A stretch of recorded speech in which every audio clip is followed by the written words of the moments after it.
Hey, what's up, everyone? Welcome. Happy Friday. Sorry, I was just running around right now like a chicken without a head. I was watching the Dodger game. Of course, if you guys don't know, they won. All right, let's see who's in the chat already. Got a couple of people in here already. All right, Sola Seller is I'm first to comment. Hello, hello. You're the first one here. Hello, Iris. Welcome, welcome. The Houston reseller. How you doing, bro? Welcome, welcome. Uh-oh. The Lone Star Picker's in. He's saying, call the bouncer. These miners are trying to sneak in. Fake ID and mustache on Simon. Uh-oh. I'm going to bed soon. Long day, no? I think Louis needs a drink. Someone call the old folks home. Louis is supposed to be in bed.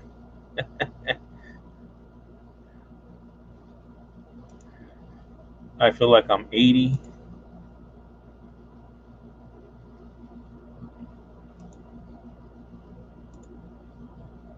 Around a few minutes. Hello, Lady Antiques Treasures. How you doing? Next time with Luis's old man Kane. Hope everyone's having a great Friday. Yep. Man, glad to see everybody's on here. That's awesome. Put the beer down and start the live, baby. Chill. Hey, you know what? I'm actually not even having a beer tonight. I was a little bit busy. Chicken said what? All right. Oh, sorry guys. Rise up. How you doing? How you doing? Thanks for joining us. High Feet Gold. What's up, bro? Thanks for joining us. Appreciate it. Reseller Rowboat. How you doing? Welcome. It's your first time here. Welcome. Appreciate you joining me tonight. Like I said, this is my Friday night hangout. In here, we talk about everything and anything, and it's open to anybody. If you have questions, feel free to ask questions, and maybe it's regarding to reselling or just everyday stuff. We're here. So welcome. Appreciate you joining us today, and make sure you hit the like button. Don't forget to subscribe if you're not subscribed to my channel. I would really appreciate it. Hello, Marie, and Marie's telling Louis to go to bed. Oh, I think everybody's trying to send Louis to bed already.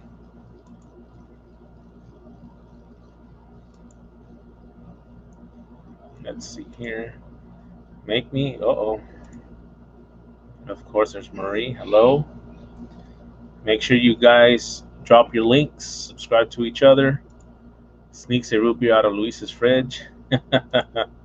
Welcome. Yes. What's the weather there? It's the reseller. Nice. Hit the like button. Wet, rainy, and cold bath. Yep. I think I'm caught up with everybody. Thank you, Lady Antiques, for dropping the links. I appreciate it.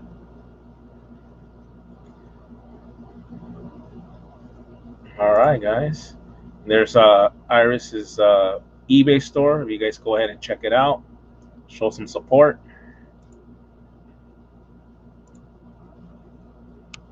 You have Instagram? Yeah. Make sure you guys drop all your info on here, your channels, your YouTube channels, your Instagram, whatever you got, Facebook, Twitter. I'll do my best on tonight. Kita is in my lap sleeping. Uh-oh. Yep. She's sleeping with mama, right? Sorry, guys. How to turn this off. Let's see. Yeah, make sure you guys subscribe to each other. Everybody here has great content, and they're good people. Everybody here in the chat. So make sure you guys support each other. And like I said, my platform here, my channel is open to anybody and everybody. Whether I've said this millions of times, you could be the new, reseller that's barely starting off, or you could be the reseller that has almost 1 million subscribers. You will get the same treatment from me. I don't treat people differently on their status. I treat people equally. So yeah, I'll rent them right now. Houston reseller. Give me 1 second. He says, I love to do YouTube content. That's awesome. There you go. Marie just dropped her link to follow her friend Beth. Make sure you guys go ahead and support. You guys do that. It's appreciated. Marie is really nice people, and they're always here to support.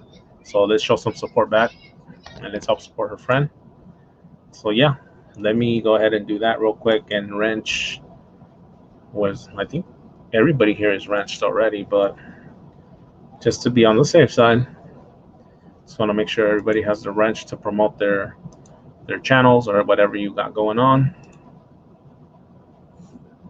Let me wait for this to load up here. Let's see here. Reseller rowboat. All right, you're good to go.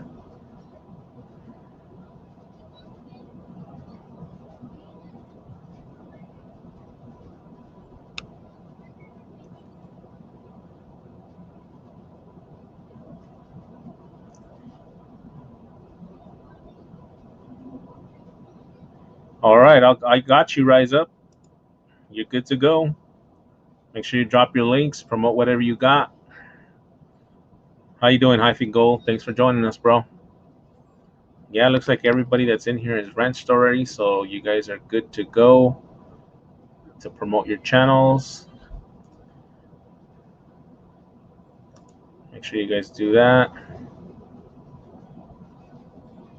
I think I missed somebody here. No problem, Rise Up. What's up, Larry M? Yeah, bro, 2 more to go. 2 more to go, and we get this World Series, bro. Look, I'm rocking my lucky hat tonight with all the pins. You got to represent. You know how I do it. Yeah, it was a good day, Lady Antiques. Had a good day. Productive day, like as usual. You know, I was able to do what I needed to do. I jumped on a couple of auctions earlier. I was on Tiffany's auction a little while ago with Jonathan Alfaro. I think he's still over there right now. So, hey, how's everyone doing? I put my link, but I accidentally clicked on another video and returned and don't see my link. All right, let's see. Let me see if you have a wrench, Hollywood reseller. Let me check real quick. I think you do have one. Let me just double check real quick. If not, I'll go ahead and give you a wrench. But yeah, you know, it was a busy day today, but I was able to have some time for me to do what I needed to do as well. All right, Hollywood reseller, you're good to go, bro. You'll be able to do drop your links, promote whatever you got going. You know, we're all here to support each other, and that's what I'm about. Thanks, Rise Up. Appreciate it. Yeah, everybody tells me, what are the pins? Well, some of the pins are from spring training when I go to Arizona every year. And of course, this one's the Bleed Blues, and then this one's when they got the 10,000 wins, and then this one's for autism,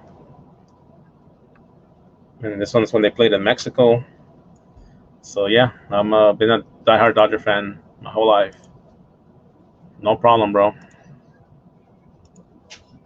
Love that the wrenches are immediate tonight. They were taking 45 minutes on my live side. So yeah, last week they were taking a little longer to come up, but even if Iris is right, up to 24 hours at one point to show up. So that's good that they fixed that little glitch.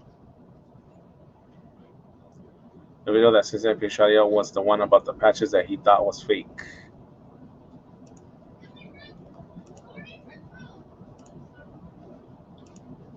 All right, yeah. Houston Reseller says, Reseller Rowboat, drop your Instagram link. Yeah, feel free to drop your link. Support each other, like I said. Post your eBay stores, your Mercari, Etsy, Bonanza. Let's see, what else am I missing? I know there's a couple out there, not off the top of my head. But yeah, hopefully everybody had a great Friday. I did. I mean, my work day is going to continue tomorrow. I'm going to go check on some more of my vending machines tomorrow and see how much we have made. I got a call today from 2 of the places that they already opened today. So, but I didn't have a time to get to it today. So first thing tomorrow morning, I'm going to get up and I'm going to go get the collections from these gumball machines and see what we got. And of course, I'll be bringing my GoPro along to film it. So I should be posting that video up hopefully this coming week to show you guys how I did. Well, not me, but how the kids did, because like I said, all of this goes to them. So, and probably do some sourcing as I'm doing that. Smack the like button. I appreciate it. Rise up. Yeah, make sure you guys hit the like button. What's up, Q? How you doing, bro? I see you, man. I see you out there hustling, man. You're doing your thing, man. Keep it going. I know Q4 started, and I know you're keeping busy, man. Keep doing your thing. Make sure you drop your link, Q.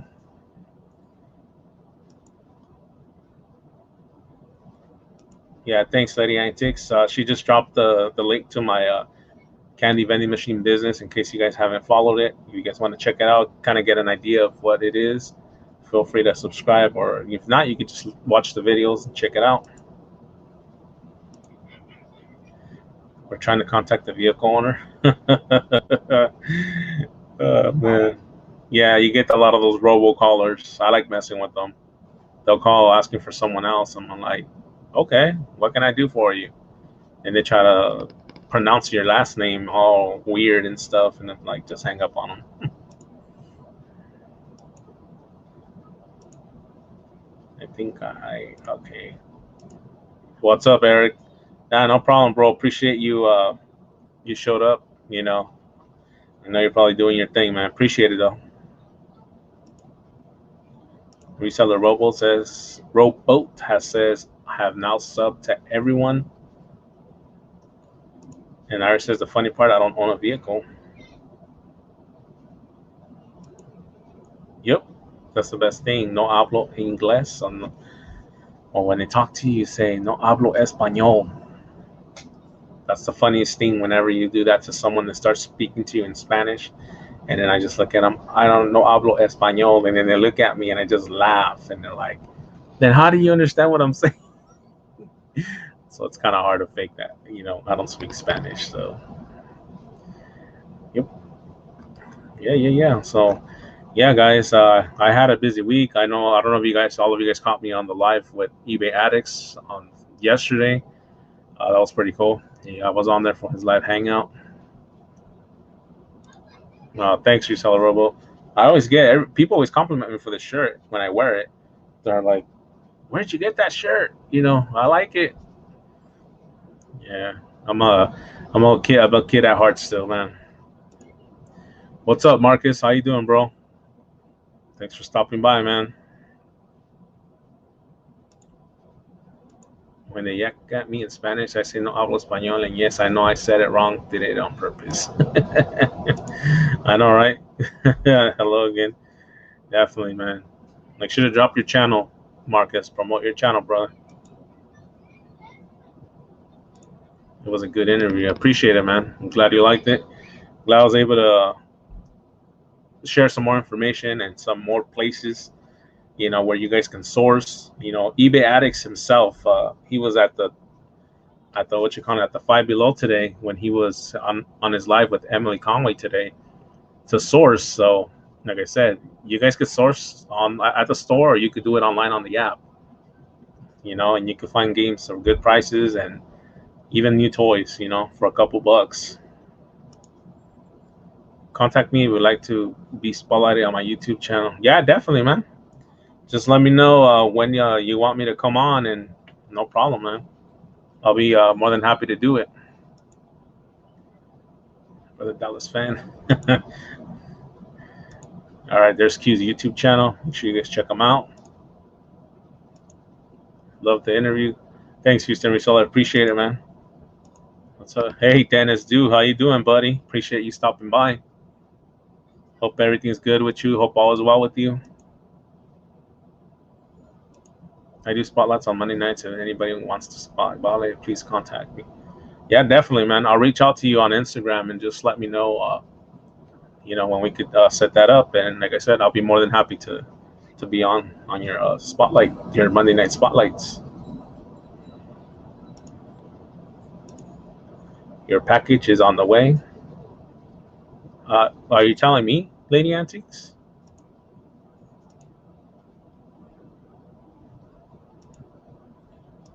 what I'm making right now, baby puzzle. Probably be another day or so before I can put pics up for peeps to look. That's cool. Like I said, as long as you do some work, it's progress. That was for Dennis. Oh, okay, Lady Antiques. Just making sure. Hello, Lorena. How you doing? Welcome. Thank you. Appreciate it. Everybody always tells me, where'd you get your shirt? Let me stand up so you guys can see it a little better. Yes, Jesse, Woody, Buzz, and as to some of the characters from the new movie. I got one for me and I got one for my son, so we have matching Toy Story shirts. So that's kind of cool. Great, I got my train today. Awesome. Glad you got it. Check out our show this coming Monday. Yeah, we do have. Thank you, Louis, for putting that up there. We do have a show this Monday as well. We call it Monday's Mindful Merchants. So we do it every Monday afternoon at 1 p.m. Pacific Standard Time, 4 p.m. Eastern. So check us out. Know where's Marcus? Let's see. Okay, we'll do. I always love making new friends on YouTube. That's what we're all about, bro. This community, we all help each other, and we're here to support. You know. Cool. I can't wait to check it out. What's up, Derek? How you doing, brother? Thanks for joining us, man. Make sure you drop your link, Derek.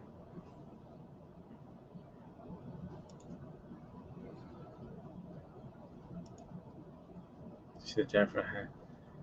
Yeah, I talked to Jennifer earlier, and she was in a little bit of pain, but I just hopefully she just told her to take it easy to make sure she recovers. Yep, make sure you guys subscribe to Sweet Texas Finds YouTube channel. Lady Antiques just dropped her link, so go ahead and do that. Let me make sure everybody's wrenched in here, so you guys could drop your links and your whatever you guys want to promote.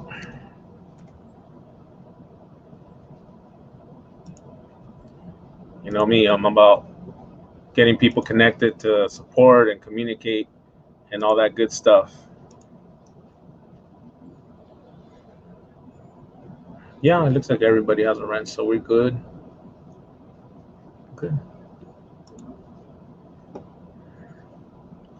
Yeah, no kidding, Derek. All the good people are here, man. Most of the good people are here. It's all love, man. My boy Q.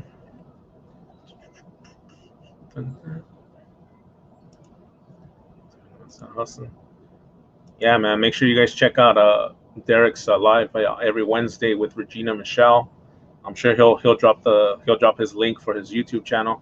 Make sure you guys go subscribe, man. They have some good thing going on Wednesday nights. Make sure you guys go show some support. And like I said, man, it's a good live. So make sure you guys do that. Same thing with Sumo Thrift and Sweet Texas Finds. If you guys do not follow them, make sure you follow them. They have a live every Friday right before I get on. So I get on at 9 p.m. a little bit after 9 Pacific time. So their show starts 7 p.m. my time. So I believe it's 9 their time. So make sure you guys subscribe to both of them and check them out. Check out their live as well. Some good stuff, man.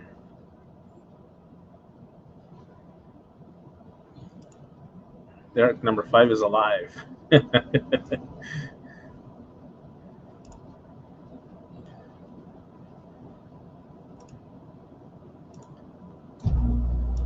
Yeah, man. Appreciate everybody joining me tonight. How's everybody's Q4 going? You guys keeping busy?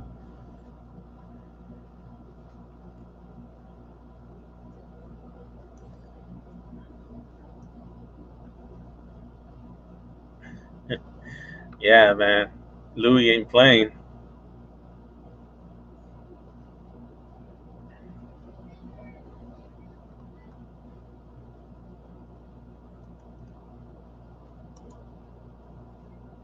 Yeah, there you go. Louis just dropped the link for our next Monday's Mindful Merchants. There's a link. Make sure you guys hit the like button so you guys don't miss it, it'll be at 1 p.m. Pacific Standard Time, 4 p.m. Eastern.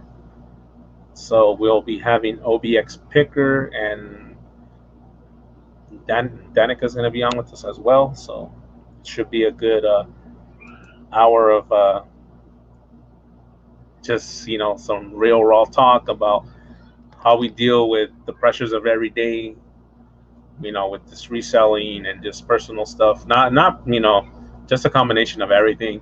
Of sometimes it just gets a little overwhelming, and just try to help people prevent from burning out, especially with the Q4. That's what started in full swing already. So some people think it's not going to get any busier than what it is, but in my opinion, I think it's just getting started. But I guess we won't really be able to tell until we really get into the full swing of it. My plans for this weekend, Derek, I'm actually going to go check on my vending machines tomorrow, my candy vending machines tomorrow, and do a collection video as well for that. And it's been a couple months since I've seen a couple of them. So, and some of the owners did call me today and told me that they're going to be open already. So I'm going to go ahead and do that and try to get some sourcing in as well. So that's my plan, man. What do you got going on this weekend? I'm pretty sure you're going to be out there looking for some more items, because you're always on top of it, man. You guys don't, like I said, if you guys don't follow fundamentals of side hustling, Derek puts in the work, man. If you guys want to know what putting in work and dedication and all that, check out his channel. He's definitely on 100%. What you see from Derek is what you get, 100%. Sorry for the death piles. Let's see. Going over the death pile, making a small video tomorrow. Awesome. Love the sneakers in the background. I know. When I was on doing my live yesterday, everybody kept asking about those shoes. Yeah, man. Christmas season is coming. It's going to explode. Yeah, that's usually what happens in the vending machines. I do the candy vending machines, like the gumball machines, and that's what I do. I'm not doing the full snack machines yet, or the soda machines, but eventually I'll go in that direction when it gets a little to that point. But for right now, I'm just sticking with the gumball machines, and then I have a 5-tier toy and candy machine. Like, you guys don't know what I'm talking about. It's a rack that has 5 machines. It has 2 big ones on the top, and then the 3 small ones in the bottom. The 2 on the top have all the toys. Then the 3 bottom ones have the bouncy balls, the M&Ms, and then the sticky hands. So just to kind of give you an idea of, and then I have this big, almost 5-foot gumball machine that holds almost 2,000 gumballs at a pizza place, which is one of my big money makers. So, because it has where you put the quarter in, and then when the gumball comes down, it kind of comes down in a swirl. So yeah. Yep. Also picker, why not? Something to think about. Yeah, definitely, man. Taking a family pumpkin patch, taking a break. Yeah, man, that's awesome, man. I'm planning on doing that probably on Sunday with my kids. So take them to the pumpkin patch and have a good time over there. Same with you, Luis. You're always working. Yeah, that's what everybody says. I'm always. It's because, like I always say, you gotta have different streams of income to come in. I do the reselling, of course, and then I do the vending machines, the gumball machines. Then I do all the wholesale pallets and all that. So I got different things going on. So it's always good to have different streams of income, to not just, like they say, don't put just all your eggs in one basket. You got to try to put them in different, streams of to make it some income. So the vending machines, at one point, I didn't have what the promoter wanted for an investment, so he blew it off.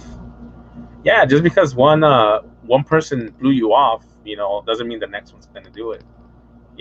When you just remember, for every 5 or 10 no's, you're always going to get a yes. So, don't ever sell yourself short. Always, you always got to keep pushing and keep doing it. Grocery stores, I actually have them in restaurants. I have 2 pizza locations that do very well. I have another one at a barbershop. Now, the gumball machine I have at the barbershop, that barbershop is always busy, so that machine always It's always good. And then I have it at a auto. I have another one at an auto parts place, and then I have it. I have another one at a chicken place restaurant that sells like chicken and stuff, and Louisiana style chicken, which is bomb. I have it there. The owners are awesome. And I have one here that I was supposed to place at another barbershop, but I didn't because of the pandemic. And I have another brand new machine that I have outside that I have to put together that I'm trying to get into another location as well. Eric, you see sale? Detour. You see a sale or a nice Facebook buy on the way? Will you make a quick detour? I think I would. I've done it before.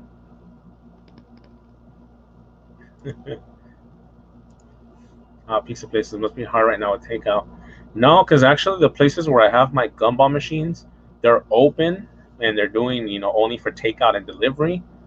But the cool thing about it, that they have all these Uber Eats and all these Postmates and all that are picking up food, and as they're waiting for their order, they'll get the gums out of the machine while they're killing time. So it's still constant that they're still using them. Maybe not as much as when it's usually open, but they're still being used.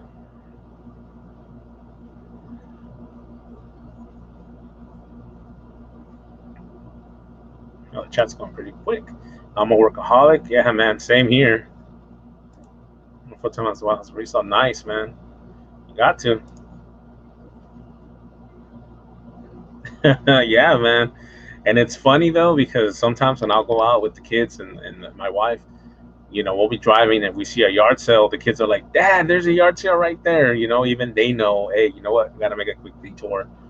But it's all good though. I don't take long, and I kind of already know what to look for. So once you got that eye to look for what to get, then you're good. Yep.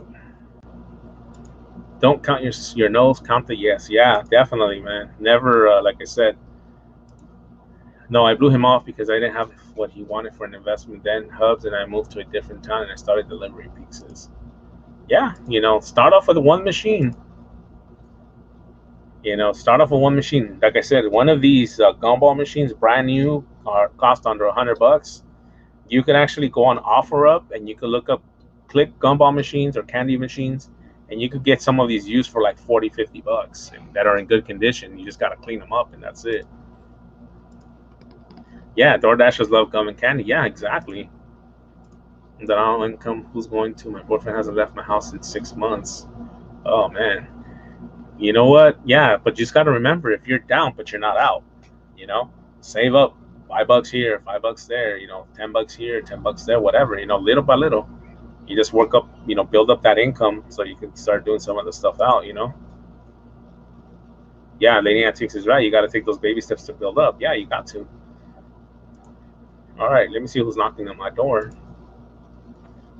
Hey, Louie. What are you doing tonight? What's up, brother? Just getting ready for bed. Yeah, man. I seen everybody's trying to send you to bed already. Trying to get rid of my sorry ass. I'm like, what did Louis do that they're sending you to your room already? I think they're sick of seeing me in all these lives, Mm-hmm. It's like, what you up to tonight? Just chilling? I'm hanging out now, bud.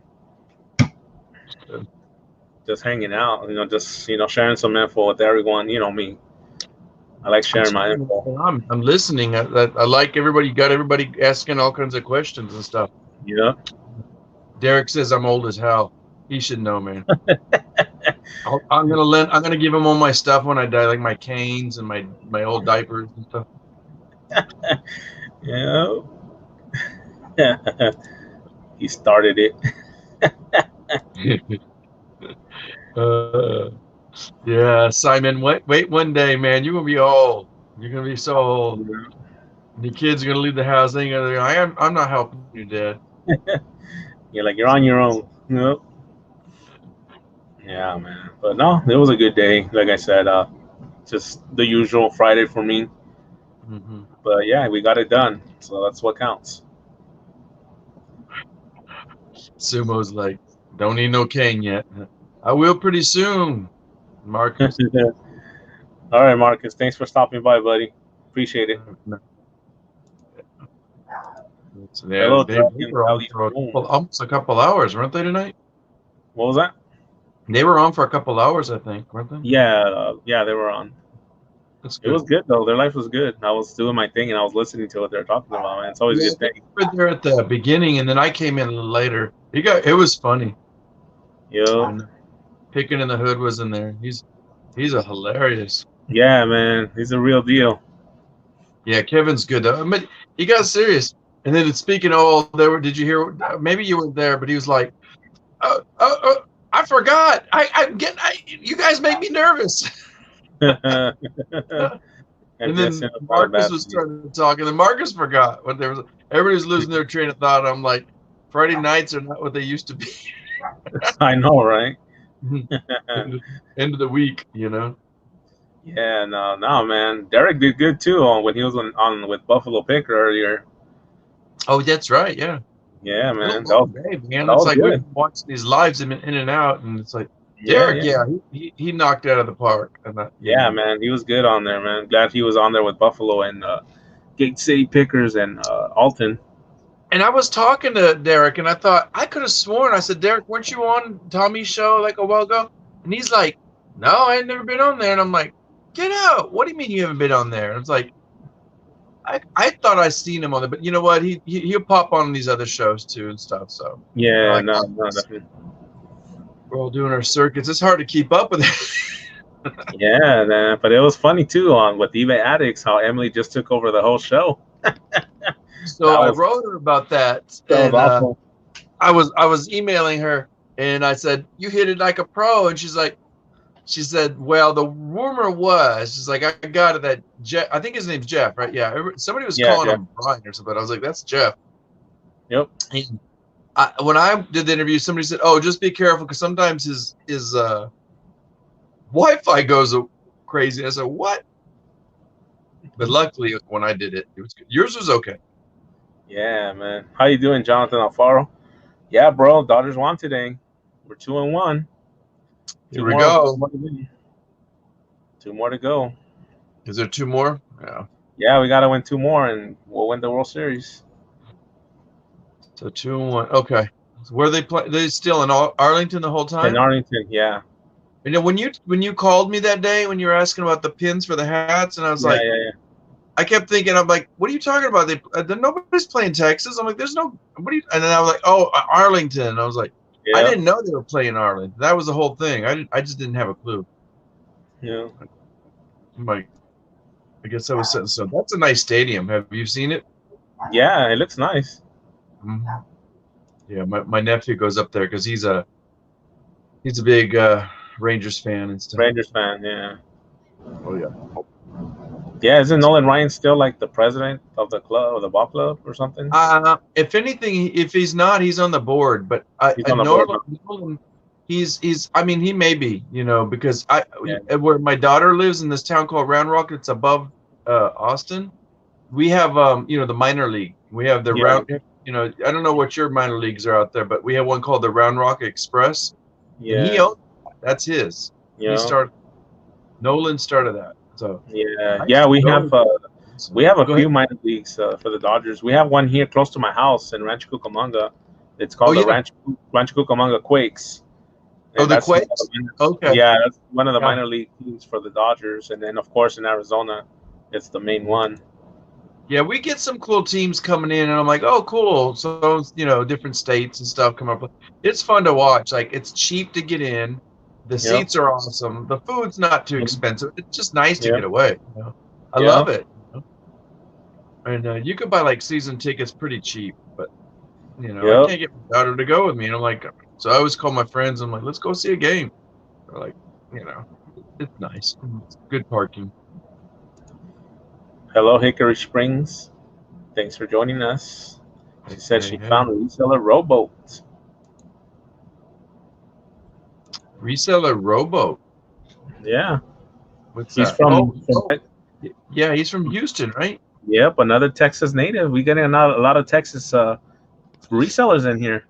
Luis, you can't get rid of us, I know. It's like when one pops up, another one I pops up. Yeah, saw that's Simon like greeting you. They were greeting. I'm like, oh, cool. That's Yeah. awesome. Yeah. Well, maybe he'll come and see us on the Monday. That's good. Yeah, definitely. Dragon Valley Home says that he's in Ventura, California. Nice. Ventura's nice. I'm actually in Ontario, California, so I'm more down in Southern California. And you're more like you're kind of more east of LA, right? Yeah, I'm east of LA. Yeah. Okay. I kept thinking you were west, and then I was like, no, I I don't. actually live uh maybe like 5 minutes away from the 15 freeway that goes to Las Vegas. Just to kind of give you a little, I'm not that far from Las Vegas, so it's like maybe like a 2-3 hour drive from here. I was So gonna say like if with good traffic, you probably make it 2.5 or something like that, yeah, right? yep, But it's like it's a long stretch, right? yeah, it is. I did that once. Yeah, my niece lived in Las Vegas, and I we're trying to get a hold of her because we haven't heard from her in a while. But she said, how quick she'd go to LA all the time and stuff. Mhm. I'm like, for me, it's like a 3 or 4 hour drive to go to Dallas. So Yeah. it's that. What are you guys doing in the live? Let's see, I'm going to be in LA in a couple of weeks. Nice. You better hit Let up me know. Luis. Yeah, let me know when you're out here, bro. Maybe we'll meet up and take you to some spots out here so you can do some sourcing. That's right. Derek is in Sacramento. Yep. When I was Let's in see. Cali, I used to go up there a lot. To Sacramento. Yeah, it was fun. We used to just, Central Cali, we would just kind of go all over the place. And Yep. But where are you guys' more destination? Probably like Frisco and that kind of area, right? yeah, well, because we had a lot of family friends and stuff in San Francisco, and also I had different reasons to go there. And then I fell in love with that city. I don't know, something Yeah, San Francisco's so fun. It's different, yeah, like the food, cool and stuff. But and LA was always kind of hard for us to get to unless we flew there or just drove real quick. yeah. No, I hear you. Derek, hop on, man. Yeah, because I remember the drive to San Francisco from here was like maybe like 6.5 hours, You seven can top. do like, oh yeah, with traffic, man, that's about Traffic, 6 yeah, hours. You take yeah. 101 or whatever it is. I don't know. Take the 5 up. Yeah. You can take the 5 all the way to Derek to Yeah, Sacramento. to 5, Sacramento. yeah. You don't want to take 99 on Yeah, I-60. no, yeah. I know. We did that mistake one year. Did you take it? It's like it's a Oh man. shitty road, right? Like it's all. Yeah, When I was back in the 90s, it was potholes. yeah. I mean, this was back in the days. Yeah, And I'm yeah, surprised they didn't like make a toll road out of 5 because 5 was like the best. It was all clean and everything. And yep. and I think 99 was like back in my day, it was just a 2-laner. It was just like a 2 lane dirt road, kind of. Yeah. It was a highway, but it was just like a lot of potholes and stuff. No, well, that's what I'm saying. That's why it felt like a dirt road because there were so many holes on the road. You're like, man, are we like actually on the highway or we're like kind of off roading on the side? I think just for the longest time, I remember when I was like, I don't know, and I probably was a kid in the 80s, and I think that like it was the main drag from like Stockton and San Jose, whatever, to go up to Sacramento and stuff. I'm sure. I don't know. And 99 takes you all the way. Yep, it takes you all the way around. All right, let me see who's knocking on the door here. Come on, guys. What Who up, is brother? that? The Letting Houston these young reseller. kids. Did you check his ID? Yeah, they checked it at the door. Yeah, Louis already filed a complaint for underage drinking. Somebody come and get him. Somebody come on, get him out of here. Oh, he's drinking. I should take a drink before I go to bed. I don't know. I didn't even check. I was just gonna get up super early, but I may not even go tomorrow. I got so much to catch up on. Hey, what's up, Greg? How you doing, man? Welcome. Thanks for joining us. Yeah, and I'm in my garage today, so I have the other fridge out here with all the liquor. So Yeah. You got a mini fridge? no, I got a full size fridge in the garage, and I have a mini fridge. You got the keg in the fridge and stuff. Oh no, that'd be nice if I had a kegerator, but no. No, it's just because whenever we shop, we shop pretty thrifty, so we get a lot of stuff. Well, it's just two of you, with the little one, right? Yeah, me and my girlfriend and the little one, but still, we hate grocery shopping. So Yeah. we go once a month. Louis, how you doing, man? I Is need that a Louis? chat on here. Huh? No, I Is got that my Louis? daughter back there. Oh, it's your daughter. Okay. Yeah, they're looking for the cat. Lost the cat. Dang! I have the cat razor. I almost fell off the couch. You hear 'em? They're all looking for the cat. Where's the cat? Hey, you can't make these things up, man. That's I what you love got it. to Hey, come here. Look, who's on? What up? What What's going on, up? Luis? What up? That's Louis. Oh, you know Louis. That's Simon. That's Simon. Hi, Simon. Hi, Luis. Watch out for Simon. He'll make you do homework. He's not nice. Wait, Go ahead. hi, Hunter. Louis is live and Louis. He's such a trip. I love him, man. Oh, I gotta ask you something, Luis. I like the last 5 times I spoke to you, I forgot to ask you. You got a cassette player, right? What? A cassette player? If he has a cassette player? Or do you? No, I don't have a cassette player. The one we had broke. Like, I could get one though. I could always get one. It's all good. You know, like one of those little. Yeah. See if you can find one. Or oh darn. Okay, because I sent him some books with tapes in it. And so they're like really vintage. Yeah, no, definitely, man. I always see them at the Goodwill. So yeah, pick one up. Like just so that what you could do is get them some headphones, and then they'll be like, "What's this? This is not an iPod." Yeah, I know, right? So yeah, you should get a package here on Monday. I don't think it'll come in tomorrow. I'll probably think, yeah. Crazy. So what do you guys got planned for tomorrow? I gotta go get my little boy a haircut. Probably do a jack-o'-lantern with him because we haven't done that this year yet. So I already did. Are you gonna try to like maybe take a little video footage and maybe like add it in one of your videos? So like so that way you can do a shorter video. Here's what people do. They'll do like because 8 minutes is like the average to kind of get you calculated in YouTube to make it like register, you know. So you can do like a 5 to 6 minute video of your content and like leave a couple minutes of you guys just carving out or something like that, you know.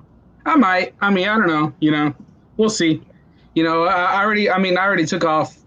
Like yesterday, I did pretty much no reselling stuff. You know, I watched a movie with my girl, and you know, I played Switch with my son, and but yesterday, that's what I told her. Yeah, I was on lives all day during work, so I told her, it's like, hey, so once I get off of work, you know, no YouTube, no eBay, no Reese. I did a little bit of YouTube yesterday after work, but it was kind of just like up and say hi. But yeah, I mean that's what I did yesterday. I mean coincidentally, I didn't do a lot of reselling stuff today. I shipped out I don't know if y'all remember that vintage camera that I showed you guys, the Polaroid. Yeah. Yeah. One of my friends, she lives in Plano. She saw the video. She saw it, and she's a photographer as well. And she takes pictures, and she said, "Hey, you know, I really like that camera. You know, how much do you want?" And I told her, you know, and I sent it to her yesterday. So that's really good. No fees, no nothing, just shipping. I love that stuff. Yeah. Hey guys, I'll be right back. You guys hold it down for a minute, all right? I'll be right back, guys. Hold it down for a minute. Well, we're gonna take over. We're gonna confiscate this place. All right. What did you say? Oh, he's a hoarder. No, that's not my death pile. That's my, you know, and I was thinking that too. Reseller Robo, what's your name, man? Type your first name in, bro. You're out of Houston, right? We should get the 3 of us and meet up one day. Yeah. That's crazy. We should, yeah, Monday I was thinking about coming down in like, well, I'm not thinking. My sister, I'm kind of trying to avoid it, but it was like she wants me to come down for Thanksgiving.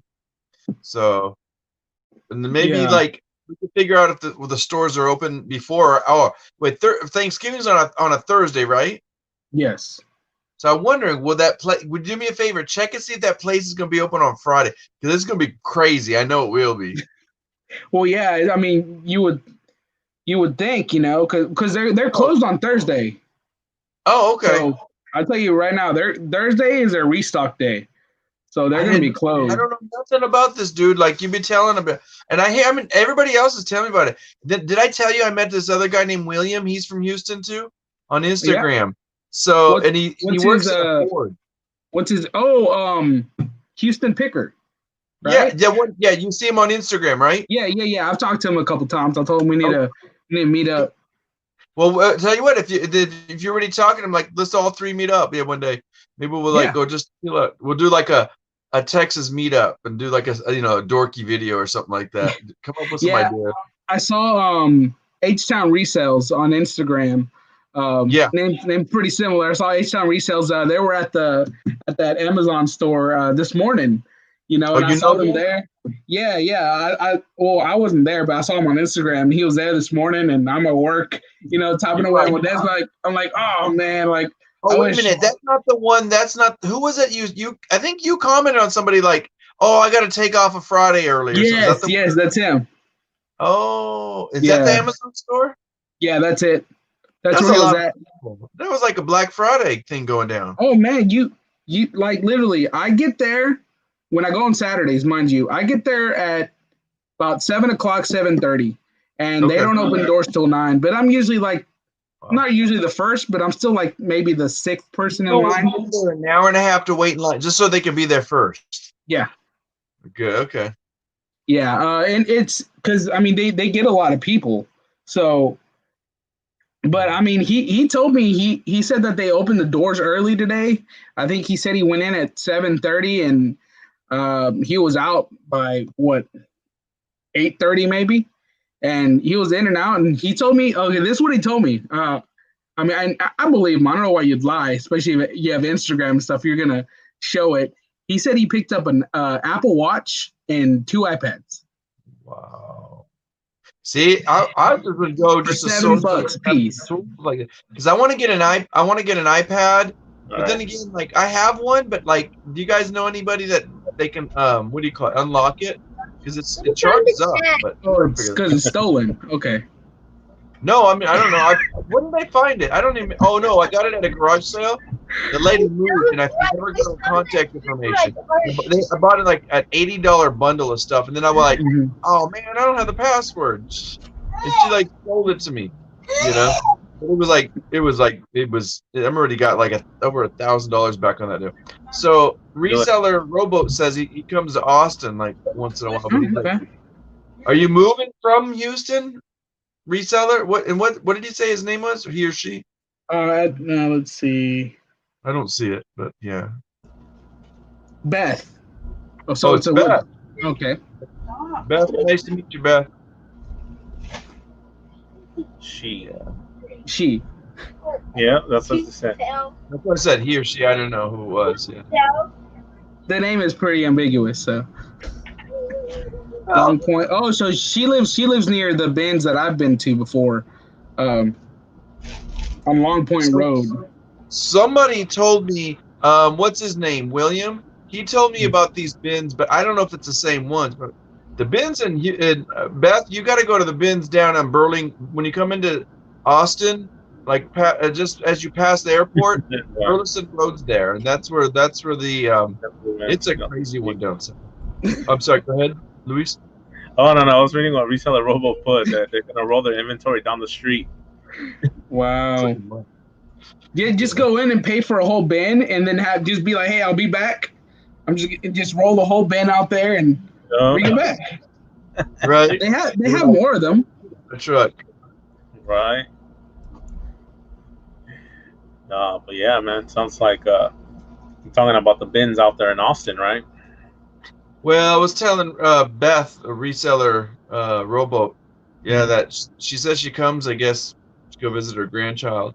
So I was like, come in, because I go the same route. She probably kind of comes in. Yeah, I need to go up, man, dude. So you check it out. If you maybe it'll be better on a Saturday for you. Maybe we'll go on Saturday. You can show me the lowdown of that place. Yeah. Maybe I don't know. Are you going out of town for Thanksgiving, or are you staying in town? I'm gonna be in Navasota. Oh, you said. I work on Friday, so I still have to work. But since I work from home, I'm just gonna take my laptop to my in-laws' house and basically just lock myself in a room, put on my headset and work for 8 hours, and then hang out with the family. But on Saturday, I think we're most likely coming back. I don't think we're going to spend 3 days at my in-laws' house. It's only an hour away. Yeah. So Minnesota is north. north, yes. They're actually about 15, 20 minutes from College Station. And if anybody else here that's in the Houston area or the College Station area, Navasota's having a citywide garage sale on the 7th of November. I'm going to be part of it. I'm going to sell some stuff, and my girlfriend's going to be manning the selling part, and I'm going to walk around, and that's my that's whenever my grounding gets lifted on the November 7th. I'm no longer grounded. We listed a lot of stuff, and we've sold a lot of stuff, so bro, send me the contact information. I may try to go there and sell because I have a carload of crap I got to get rid of. Hold on, let me check my calendar. I think it's because the 7th already first weekend. Mm-hmm. Yeah, I think it's already past the date to register, but I know we're registered. So I mean, if you want to bring some stuff, I mean we have a big driveway at my in-laws' house. So I don't want to bug you that way, but it's like in a neighborhood. Oh, I thought it was like at a kind of I thought there was like a center for Navasota's a small town, so they're doing a citywide garage sale. So like citywide, so everybody just go there just to go and source, and then just see my sister. Yeah, I don't know if you've been in Navasota, but like I said, it's a real small town, real classic look. They got like 2 or 3 thrift stores on the strip. I've only been like once or twice passing through. Like when I go from Houston back to Austin, sometimes I take the country roads, and I'll go. You go. That's the best way you find stuff. The Resale Brothers. So when you go past College Station, they're like the next town over. Like they're probably like an hour and a half or an hour from College Station. What's the town called? Give me a second. Let me look it up. He always tells me the name. It's got a second. I'm gonna get Google Maps. Hey Louis, so whenever you did your interview with them or their podcast, so you guys met like in the middle of somewhere? Or? So here's the thing. Let me find you the town. Oh God, it's like right at the tip of my tongue, and I can't remember it. So they actually came to Austin. I felt really bad, and so one of the brothers, his name is Colton. He's a guitar player, and him and his buddies, they like split this little studio. They pay like whatever. They chop up the fee. But he's like, I paid for this, so they came there to meet me. They set up the sounds. It's really simple, but he made it look good. Yeah. Yeah, it looked really good on camera. It was a little tiny little studio, but like they got a lot of music equipment in there. A lot. And he's into punk and like really hard rock. Yeah. And I was like, okay. And then his brother, and it's funny is because although they're brothers, they kind of compete with each other because they're in the same area. So let me tell you that town. Let me look that up. Texas. Well, I said on a live, I think earlier today, I think it might have been on Emily's interview with eBay Addicts. I said on there, I think it might have been on there. I said other resellers aren't our competition. They're our colleagues. Yeah. Because otherwise, you guys, you don't ever get anything done, and where is this? Oh, great! When I want a map, I can't find it. Are you on MapQuest? No, I stupidly typed in something else. Let me just put on. Oh man. Let me just type MapQuest. It's like where Hutto is not. Oh, so I'm trying to think where Elgin. Where they make the sausage. Yeah, it's like you got to go back east, and it's about probably another 30 minutes from there. But it's before you get to Taylor and stuff like that. Yeah, that's cool. So you guys want to know something cool that happened to me this week? That's it. I'm gonna show you. Hold on. All right. Somebody they accused Simon of being a hoarder. I got a free Ryobi blower. How'd you get that for free? Well, I picked up a Ryobi blower at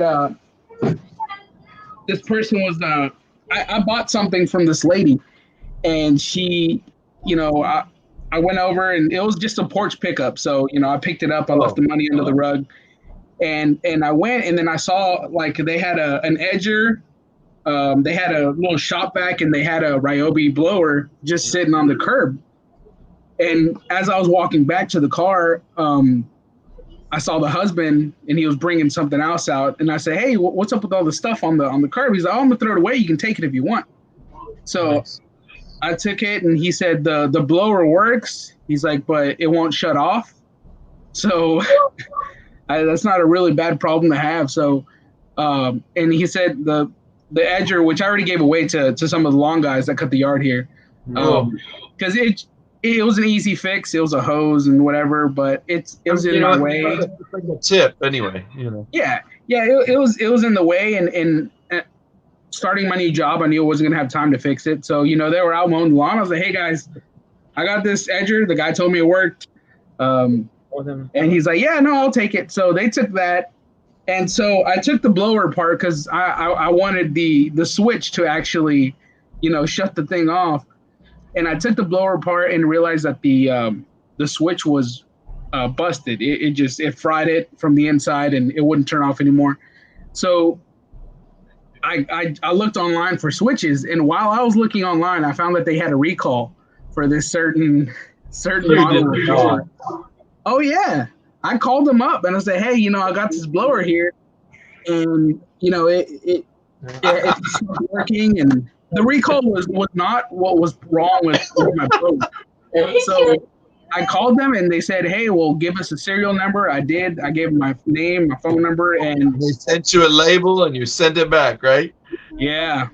Yeah, I know. You want to know why I know that? I used to work for Black & Decker, and every time we got a call, and we're like, "Oh, you got to send that back." Especially if it was like a liability, we insisted that they would send it back. We're going to send you a better one.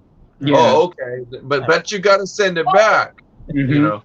And they're like, "Well, I want the new one." Well, you better send that back. And it's like, see, so and the problem with mine was the actual switch was busted, and the say hi. The Emily. problem. Hi. Oh, hi. Go ahead, we're listening. And the problem with the blowers were that the actual fans were busting off and shooting at people and causing injury and death. That's what I mean. It's a liability. Yeah, so they didn't. My serial number, I think, was a couple numbers off, but they went ahead and they returned it. And I mean, this was maybe 2 months ago. I hadn't seen that blower in 2 months. And yesterday when I was working, I hear the FedEx man pull up outside, and I see him take out the green box. I'm like, yes. That's awesome. Are you gonna sell it? No, I'm actually gonna give it away. Nice. Yeah, as soon as I hit 100 subscribers on YouTube, I'm gonna do a giveaway. I mean, it didn't cost me anything. That's a big giveaway. It's only. I mean, you can get maybe $60 for it on eBay, or if you resell it locally, you can probably get more, But like I said, I paid nothing for it, and I like. Like I said, I like to give people discounts whenever I can and sell. What you could do is see if you can sell it locally and take the cash from that, especially if it's more. You give like a $50 gift card instead, Yeah, we'll see. I mean, because then it's easier for you to spend. Because then otherwise, think about it this way: you're giving it away, and somebody's going to be like, you give them a cash card, and what you could do is say, "Hey, I'm having a subscription thing. All you got to do is do that thing. Talk to people how you do it. Go on Instagram and say, "Hey, listen, if I can get up to 100 or higher, and do like this little contest." And what you do is you tell them that they passed the thing to friends. All they got to do is like, subscribe, and they got to say several different names in there. Mm-hmm. And then that other people that go, "Oh, he's giving this away? Yeah, I'll subscribe." Then all of a sudden you're more than 100. Yeah. See. Just an idea. Yeah. I'm gonna take it on because I have 7 more subscribers to go. So, So yeah, I mean, it's good to get ideas for that. Like I said, I've never done anything like this, so I've never given away a brand new blower that I got for do free. It for like 150, then you can say, I'm giving away one $50 gift card. So it's 150. Yep. That's awesome, and man. a 6-pack of beer. Well, yeah, and you're actually right. That'll end up costing me less in the long run because the shipping on that blower is Mhm. probably going to be at least $14, at least Maybe more. maybe more. Because it depends on the dimensions. Like, but so Yeah. there's always somebody you can just say, hey, it's brand new. I mean, you can prove it. Yeah. Just do a local thing and say, hey, brand new. Yeah. We got a new model sent back to us, Mm-hmm. and then somebody when they come to pick it up, and you say this is brand new. Why did you do it? So well, we bought another one, but this one was Mhm. given back to us. The factory sent it back to us because we sent another one that was broken and they fixed it. Mm-hmm. Yeah. No, I'm just gonna tell them. I upgraded. I know. Have you, Luis? Have you had anything like that where you had to send it back because it was like on recall? Yeah, we had it was a Black and Decker vacuum that we had. We had bought it brand new. We had bought it I'm brand laughing new. because I used to work for Black and Decker. Well, the thing is, my sister-in-law works for Black and Decker too out here, so In the she call got it center? for us. No, she actually works at the distribution center out here. Okay. Yeah, so she got it for us, and I think within a month or so, she had called my wife and told her, "Oh, you need to return it. Why? 'Cause there's a recall on it." So we had to send it back, and it took them almost a month to send us another one. But yeah, that's the only thing I've had recalled so far. Got some dirty floors for a month. I I know, learned right? after a while. We were getting good at it. We would pass the information to our family and friends. Say, "Hey, what's your model number?" And you read the back of it. And it says like BD, for Black and Decker, and then like da da da da. You could see the little etching in the back, and so and Mhm. sometimes like shipping parts. I would just say, "Hey, just give me a call real quick, and then I'll ship you some parts." Because we knew there's these depending on what Black and Decker you had, you'd have these like little. The one thing that went bad was always the what do you call it, the trimmers, not the lawnmowers but the little Mhm. trimmers, and there's a little switch that would they knew it was a faulty like switch, but people would call and they would send them like 2 or 3 of them. Yeah. And then DeWalt, they bought DeWalt out, and although DeWalt kind of kept themselves separate as a tool, but Well, yeah, because DeWalt has a Right. better name on tools than had a Black better, and Decker. but I tell you what, when Black and Decker took over, they ain't worth shit now. Oh It's yeah, like, no, I know. no, Yeah, they're Hollywood not. Hollywood reseller asked, "What platforms do you guys sell on?" eBay. That's really all I do right now. Me And too. myself, Yeah, I do. and I know Louis does eBay. I'm the oddball. I do Macari, and I do I do He is an Macari, oddball. OfferUp, and Facebook Marketplace. Yeah. Yeah. Facebook Marketplace, private deals. I do Depop. I got to get my game. I probably tomorrow I'm going to list about 50. It's easy. Once you get on Depop, you just start. You get the hanger. You get everything on a hanger. You just Yep. put up, take pictures, and you cut and paste your template. Other than the dimensions of the size, you just throw them up there. You know that guy that I had on? I don't know. I don't think you were there that day, Luis, but I had a live this week, and this guy from Australia came on and like. Yeah. Do you remember? Yeah, Simon? that was That fun. guy he had Luis. This guy, he comes on. I'm trying to remember what was his name. I forget Nate. his first name. Yeah, Nate. Nate has a freaking ranch, dude. He's got a cow named Garth Brooks or whatever. I don't know. It's just some weird name, Yeah, it's Drifter. I think that's what it Oh, was. yeah, Drifter. I think I've come across him before. Yeah. Luis, he came on the channel. He went on Eric's one time and he started like using bad words, and I was like, Nate, this is family time. Plus, what he didn't know, Nate didn't know, is Eric don't like that cussing. Yeah, he doesn't. Eric's cool, Yeah. And I was like, Nate, don't be cussing. Shh. He's like, don't. I was like, dude, behave. And he was like, what did I do wrong? Because he was just kind of like me when I get in my pirate voice, Yeah. No, I think he was on here on the chat last week. Drifters. I think he was on here. Might come through because Yeah, but then again, it could be. It was funny because it was 5 o'clock here. Yeah. And it was like 9 o'clock over there. So he's there sipping his coffee, and I just got off work, and I'm drinking a beer. Oh, that's right. You were there. Yeah.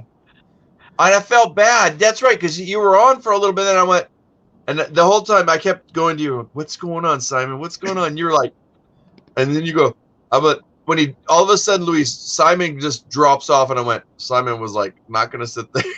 Well, I mean, I'm not going to say I'm not going to say anything, but no, my phone, because I had to go pick up my son.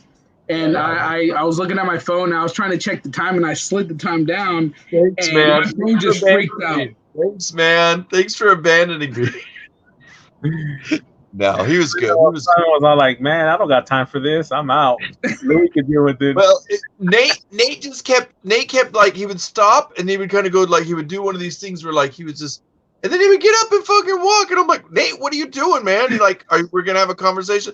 Well, and then he would walk out and goes, look at this, and he would turn and he goes like, there's Betsy the cow, and then he'd go see a fucking horse, and like, you know, this is, I'm like, bro, let's have a conversation, you know, about resale. He was just like in his own world. I love Nate. He's crazy.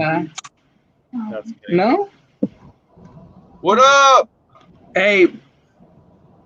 Yeah, people are clamoring for you. What are you doing? What up, dude? It's my girlfriend Hannah. Oh, hey Hannah. She's in here getting a beer. Tell Hannah I said thank you for the subscription, because I didn't realize at first. I'm like, oh, that's Simon's girl. And then she cussed me out today because I was giving Simon a hard time today. Luis, I went on there and I forgot I posted on. I already wrote a response, but he had this. Hey, how you doing? Hi, Hannah. Hey, Hannah. And I was giving Simon a hard time, and he had this little mini grill. I'm like, what is that thing, man? I'm like, what are you doing? Cooking pancakes on that thing? That's so tiny. You can't even cook a chicken wing on that thing. Hey, man, it's like I said, it's not the size of the grill. It's how you flip the patties. Yeah. How you grill them patties? Yep. Crazy. I better get to bed. How you doing, Hannah? Good. Yeah. Just came to get a beer out of the garage, so you know. That's the best place to hide them. And then if you're too lazy, you don't. Out here. That's funny. Oh, now I see where Simon's hiding all the beer in the garage. She knows. She taught him. She knows where he keeps the stash. He knows. All right, Derek. Have a good night, Derek. Night, Derek. Thanks for stopping by, bro. Yeah, I was I wasn't on, but I was in the live chats when Derek was doing their live chats earlier this week, and it got pretty crazy in there for a minute, talking about stripper glitter and old dudes and. Lady Antiques, thanks. Yeah, she said you got only 3 left to go, Simon.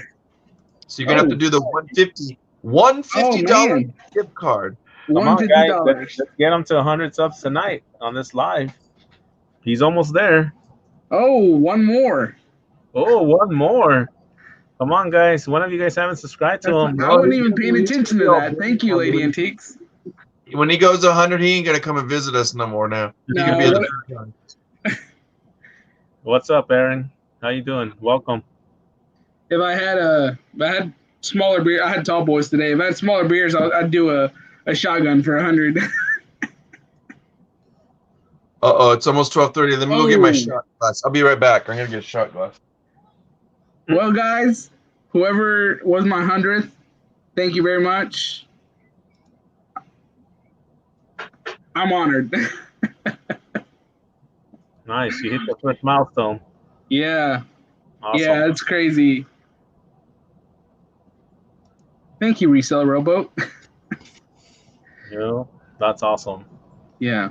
And it's just the beginning, bro. Like I said, man, this community is awesome, bro. We support. I love it, man. I love it. You know, just like I said on my live yesterday when I was with eBay Addicts, I'm all, you know, my door's always open to anybody, whether you're the small channel or you're the big channel. You know, I treat everybody the same. Yeah. Hey, Mike Newsom, how you doing, buddy? Welcome. Welcome. Uh-oh. That's tequila? Did you see that? I had it like this, and I like popped it up, and I was like, no, this was for my $80 fine, but my $80 deal. If you guys can ever get this, this is expensive. It had the price tag on it. This stuff is so good. It's smooth and clean. And man, when I went, let me see here. I lost my glasses again. Yeah, something like $65.99 on the label on this thing. I was like, what? The lady goes, I was like, this is the one I may have told you, Luis, like back in May or something, and I called this lady and she's like, we're gonna do this garage sale different. You got to email me. I emailed her so fast. She gave me the first day she started it at the very earliest time, and I came out of there with like 3 carloads of stuff. It was crazy. That's why I got to get a truck. Yeah, I remember you did about 3 stuff, and I'm like, why don't you want this? You know? All right, you guys give me a second. I'll be right back. Yeah, go for it, bro. Hold on, you gotta give a cheers. Oh man, see how he is? I'm ready to give him a cheers. Wait, hold on, just wait till I get back. Yeah, go do your thing, bro. He's gonna go get a bottle. That's what he's gonna do. Yep. Mm. It's called. It's a liqueur, Saint Germain. Saint Germain, yeah. That's some good stuff. I had it last time. I think it was with y'all. It's my nightcap. I don't have too many nightcaps. Telling Annie says she's in Tucson here. Nice. Have you ever, Annie? Have you been to Robbie's store out there on 4th Street? It's called Robbie's store. No. That's the owner that owns the store. It's on 4th Street. He sells a lot of vintage stuff, like vintage hats. That's right. You go there a lot, don't you? When the Dodgers play. Yeah, well, usually when I go to Arizona, I go like to different to go visit family, but I also travel. I like to travel out to other places, and one of my good friends, her niece graduated from Arizona State, and it's in Tucson, and we went out there once, and I went to that store, and it's awesome. He sells all vintage, like 80s and 90s vintage stuff, so it's a pretty cool store. I love stuff like that, you know. God, I haven't been to Tucson in years. My dad used to drive us through there, like we were coming from Central Cali to go to Texas. Yeah. We would stop there. I think we would go. Yeah, it was probably long enough where we'd stop there overnight sometimes, depending on what trip. But yeah, there's all that old Western history in there too, isn't there? Like all about the cowboys and stuff. Yeah, it's all that stuff they have out there. Crazy. Do you remember this, or are you too young as a kid? This place. Let me turn this. Circus. No, man, that's still in Vegas. No, they still got it. Is it still going? Yeah, the last time that we went out there. This is vintage. Look how old it is. That's vintage Circus right there. Their logos right. I don't think they make them anymore, right? Because when I found this, I was like, "This is."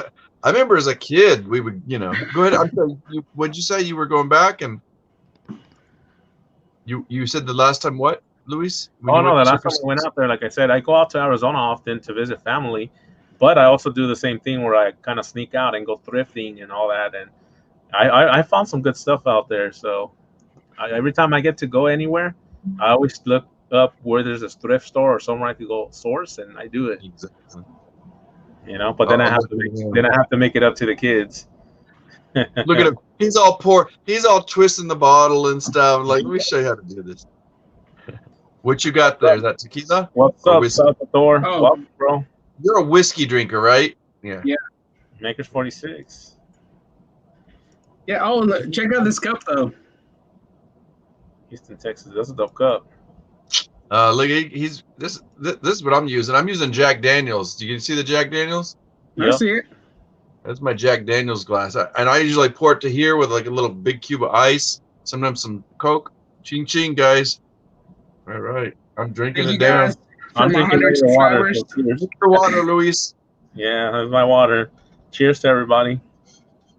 But yeah, Iris, they do have that in Vegas too. The Circus. I know they have one in Reno as well. That's smooth. Yeah, it's been like I just remember kind of like I was really young. Like the 80s, we would go like it was weird, kind of freaky place. Oh, that is a nice cup. I'm looking at the recap, Simon. It's playing a delay on the computer, but we're talking. Yep. It's just yeah, man. This is actually I picked this up at that vintage pickup that I did with the cameras and all that. Oh, okay. Yeah. I actually didn't pick it up. My girlfriend picked it up. Nice. She I didn't even know we had it, and then one day I found it in the house, and I said, "Hey, where'd you get this at?" She's like, "Oh, I picked it up at that vintage garage sale we went to." She didn't even ask. She's No. like, yeah, you don't know. Yeah, and Tell her that I said she's got better taste than you. So she's yeah, I told her I saw it. And I was like, "Hey, whenever I get my, because we're gonna be moving into a new house hopefully within the next year." And Okay. whenever I get my office set up, because we both need offices because we both work from home. So I'm going to get a room for my office. She's going to get a room for her office. And I told her whenever I set this up for YouTube, I'm going to have this on the wall in the back, you know. This is the first time I used it. So it's probably the first time it's ever been used. Dude, I guarantee you that's a collectible. That's highly Yeah, that's nice. Anytime you got like major cities and stuff like that, but that's Western, it's Americana, it's they call anything from Texas history is called Texana. So like whether it's books or Texas memorabilia, you know, it's always you got to find. Like I met a guy and I said, "What do you do?" And he's like, "Oh, I collect antiques books," but it goes, but a specific category. And I'm like, "What is your subject matter?" And he's like, Texana. And I'm like, "You mean about Texas? As they call it Texana?" And he's like, "Yeah." This guy like would make literally thousands of dollars like on old books, you know. Yeah. Really, yeah. Man, I love books, man. I love new books too. I just sold another book today that I picked up at the Black Friday deals band store. Oh, good. Yeah. Yeah, it was a law book, and yep, those are the ones. Yeah. If you can get there before the other book guys, because the Amazon book guys, that boy, let me tell you. Yeah. Well, whenever I went, I think I picked up a good stack. I think I picked up maybe 8 books, but I mean the profit margins on those books. I mean, what I expected to make was I think I had those 8 books, and I should have made, or I should be making about $350 on them. You do Amazon or no? Okay. Just eBay. What, Luis? No. I was listening to what he was saying and stuff. Luis, didn't you used to do books? I did books a couple years back, and when it was not a lot of competition, I guess you could say. Yeah. When it was, where only a few people knew about the books, and they were actually more available.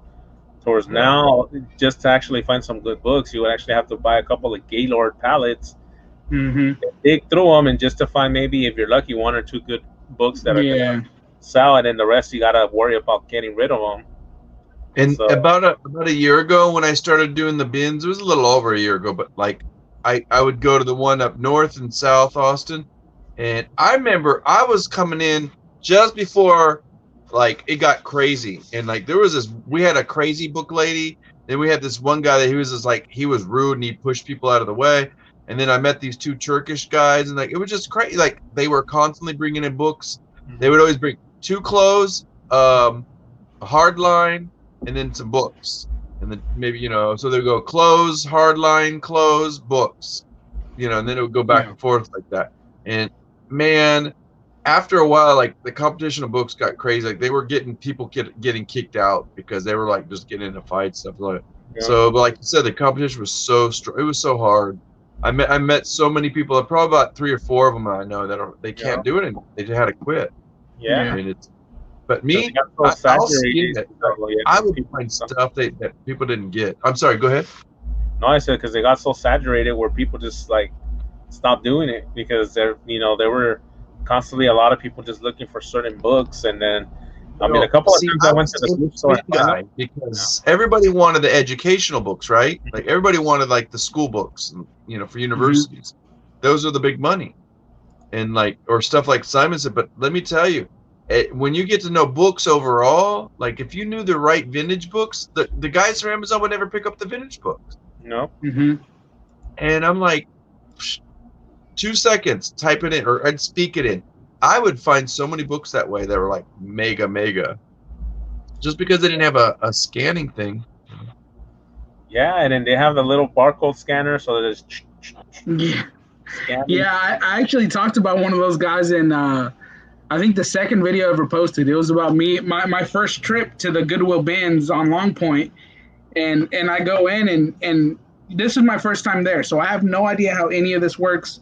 I've only seen videos of people shopping there, and I go in and they said over the intercoms that hey, row 14 is about to flip, and we were almost done. We were like, this place ain't that good. It's all right.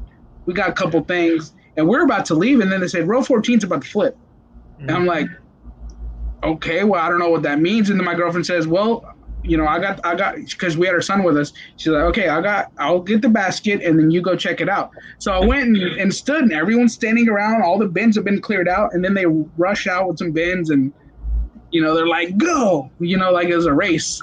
Oh, that was your first time? Yeah. That was your first time, Simon? That was my first time, and it was really weird. I've never seen anything like it. I love standing back with Luis. Isn't that fun? You stand back and you kind of like, and you're watching these dudes like, look at these fools, you know. Yeah. And they, you know, the newbies are like, freaking out. And he's just shoveling. He's looking at books. Not even like, I mean, maybe he's looking for something, but he's getting these books and he's just tossing them right into his cart. Like, and then you'll see him on the side, and then he's checking them on. He's throwing back like book by book by book, you know. Yeah. That's crazy, man. You'll be surprised. I used to run into those people at the thrift stores all the time. Yep. And it's funny because they will get there exactly when they would open, and boom, rush to where the books were at, and all you hear is the beep, beep, beep, beep. Yeah, especially if they were Amazon guys. They had that. I love when they're like trying to be all cool and clever. They'd have it like the thing hooked their sleeve, and they'd have it in their hand. But they'd walk around and they'd do the look around thing like, I'm like, you fools, I already know what you're up to. But I do it because they would go to, we have this thing called half price books, and they're all, you know that, Simon, right? They're like all over Texas, but like in Cali, I don't think they have them, but it's a big bookstore system. Like they stood in business when Barnes and Nobles were shutting down and all other ones, you know, they're because they can afford to, you know, they can like, you know, and these guys there's still people going up and down those aisles scanning and stuff. Yeah, do you guys remember? I don't know if Hastings was like a more Texas thing, or do you remember Hastings? There was a lot in Texas, yeah, but they those were mostly mall bookstores. They were like, you know, they were. Yeah, well, Hastings in my hometown was basically, you know, it was competition with like Blockbuster. But it was you're right. There was rentals in there. You're right. Yeah. Yeah, they used to rent stuff out, and I remember. I mean, people made a lot of good money when they closed. People went in there. Retro Rick, he bought. He's on YouTube. He bought the Nintendo, you know, cases with the shelves, and he bought 2 of those at Hastings when they were closing down, and it's a big part of his game collection now. Like he has. So I'm glad you're mentioning that because like I'm talking to some guys, like I think the Reseller Brothers did it where they went to I don't remember what it was, but it was one of these little small shops that like the whole chain just closed in Texas. They went up and he goes, "Is everything in the store for sale?" The guy goes, "Everything's in the store." He goes, "We want that," and they pointed right at the Nike sign.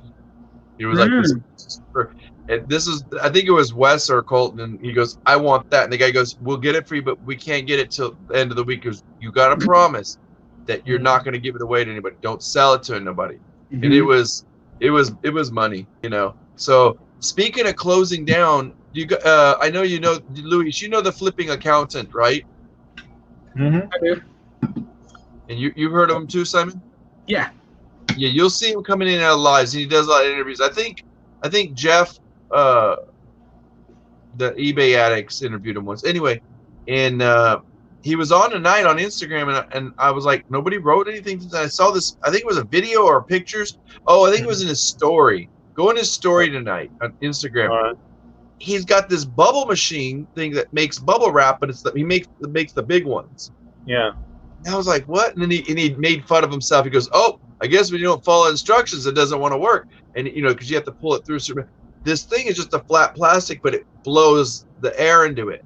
And I was like, I got on that thing. I said, where'd you get this, bro? And he's like, I got it from when Toys R Us closed down. Wow. It was, and I said, how much? And he told me how much he paid. And I was like, get out. He says, when they closed down, he went and got it. And it just comes out, and and it makes like pockets. It just like it's like a big intestine. It just keeps comes and coming. And I'm like, that's awesome, because he uses it when he ships books and stuff to fill the space. And I'm like, he told me how much he paid. I was like, that's nothing. That's an investment. You know? It was like, so when these places close down, think about it. I just saw one. I should have went, but I'm sure it's all gone. It was an automotive shop, and they were getting rid of, I mean, everything from the vacuums to different pumps and things, just anything from this, like, it was like an automotive shop. And it was like the oil signs and things like that, you know. Hey, Aaron, are you still in here? Yeah, I think he's still in here. Sal, you gonna pop on real quick, Sal? Sal said he would pop on one night. Come on, man. And I never left. What? No, that's what I said, and I never left. Yeah. No, it's all good, man. Like I said, man, my platform is open to anybody. I wanted to. Here I'm like running. It's like it's my show. Here, come on. No, it's fine. Like, don't be inviting those people. It's like. No, that's the Cali reseller Luis Friday night hangout after dark. Yeah, that's whenever you talk about that. Okay, it's almost past midnight in Cali. No, Sal's from I think north of you guys in Cali. There, he's like in Washington or no, maybe Oregon, where all the fires were. Yeah, I posted the link on the chat. See who wants to jump in. I actually forgot. I had another interesting thing happen to me this week. Yeah. So I had the blower. Louis, you know about this. I messaged you about the calculators. Yeah. So I picked up, and I got a picture. I pulled the picture up. Tell him like how we were going back and forth. So he writes me out of the blue, Luis. He's like, I'm like, I just fucking woke up in the morning. This fool's be right. I'm like, what? And I'm like, oh man, I let me wash my face first, you know. And he's like, dude, what would you do? And then go ahead and you tell him. So anyways, I've been selling these. I just posted these on Sunday. These Texas Instruments BA Plus. Yeah. I picked up 9 of them at that Amazon liquidation store, and whenever I saw them, obviously, you know the name Texas Instruments. You're like, oh, this is going to sell. This should be a good profit. And so I have a rule generally because of the items that I sell. Yeah. I look at it and I'm like, hey, if the least amount of you open the can of worms, you got to tell the whole truth. Remember, you know, you got to tell the whole everything. I'm telling everything, man. So whenever I pick these up, you know, one of my general rules is if the least amount of money I want to make on it is $20, I'll pick it up. If it's less than that, if it's close, I'll pick it up. But if it's less than that, I'm not. We all have that. We all have to have that threshold. Otherwise, why bother? And I have a small area to store my stuff. So in my mind, it's get the most profit for, you know, the smallest item that you can. Because I'm all about space. I have one shelf and I have 4 totes, and then I have the garage. But the garage, as you can see, is filled with stuff already. So anyways, I got these and I picked them up, and I saw they were only selling at $15 or $17 on eBay, and I was really disappointed. I'm like, man, you know, I paid $5 for these. I bought 9 of them. I'm not going to make the money on them, you know. I was even thinking of doing them in a giveaway, and so yeah. I finally got around to this Sunday posting them. I'm like, you know what? I'm going to put them up for $17, best offer, and you know, see what happens.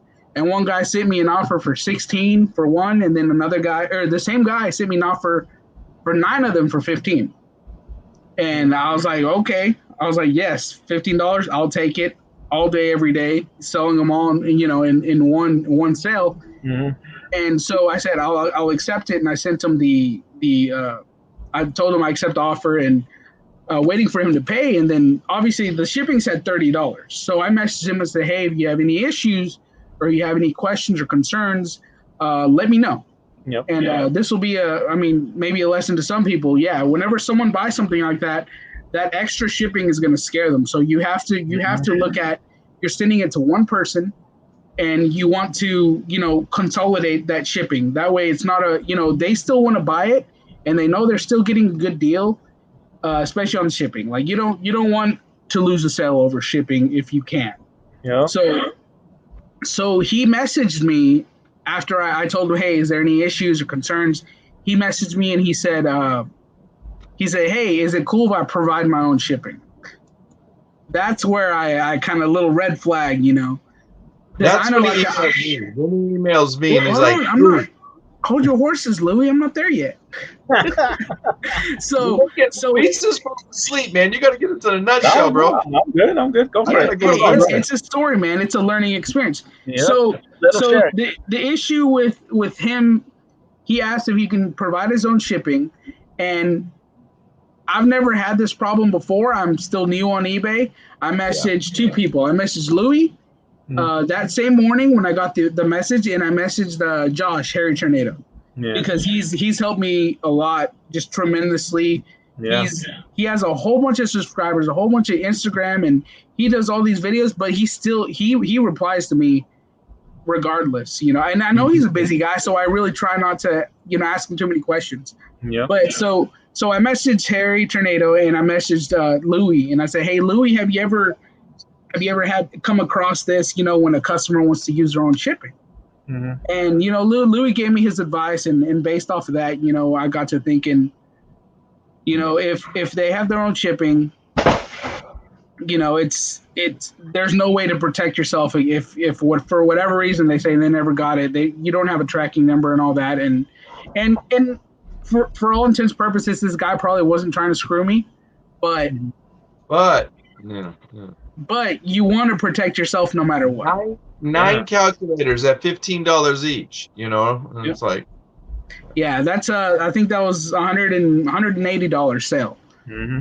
on and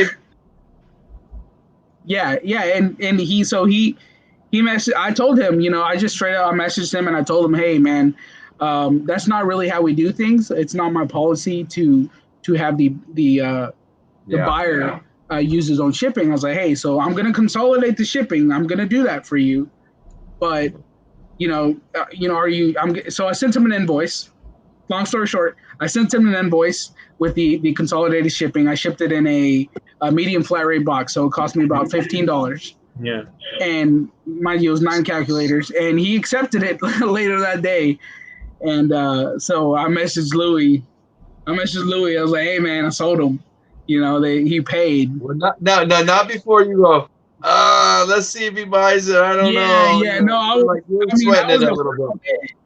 Bro, you're sweating a little bit. You're just a little. I'm like, I said, just give him a chance. And I said, if anything, keep the communication. Yeah, definitely.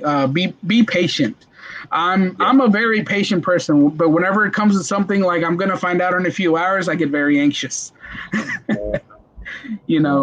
But yeah, so they paid for them, and I shipped them out yesterday, and it was great, and it's something that I probably won't buy again because it's so low.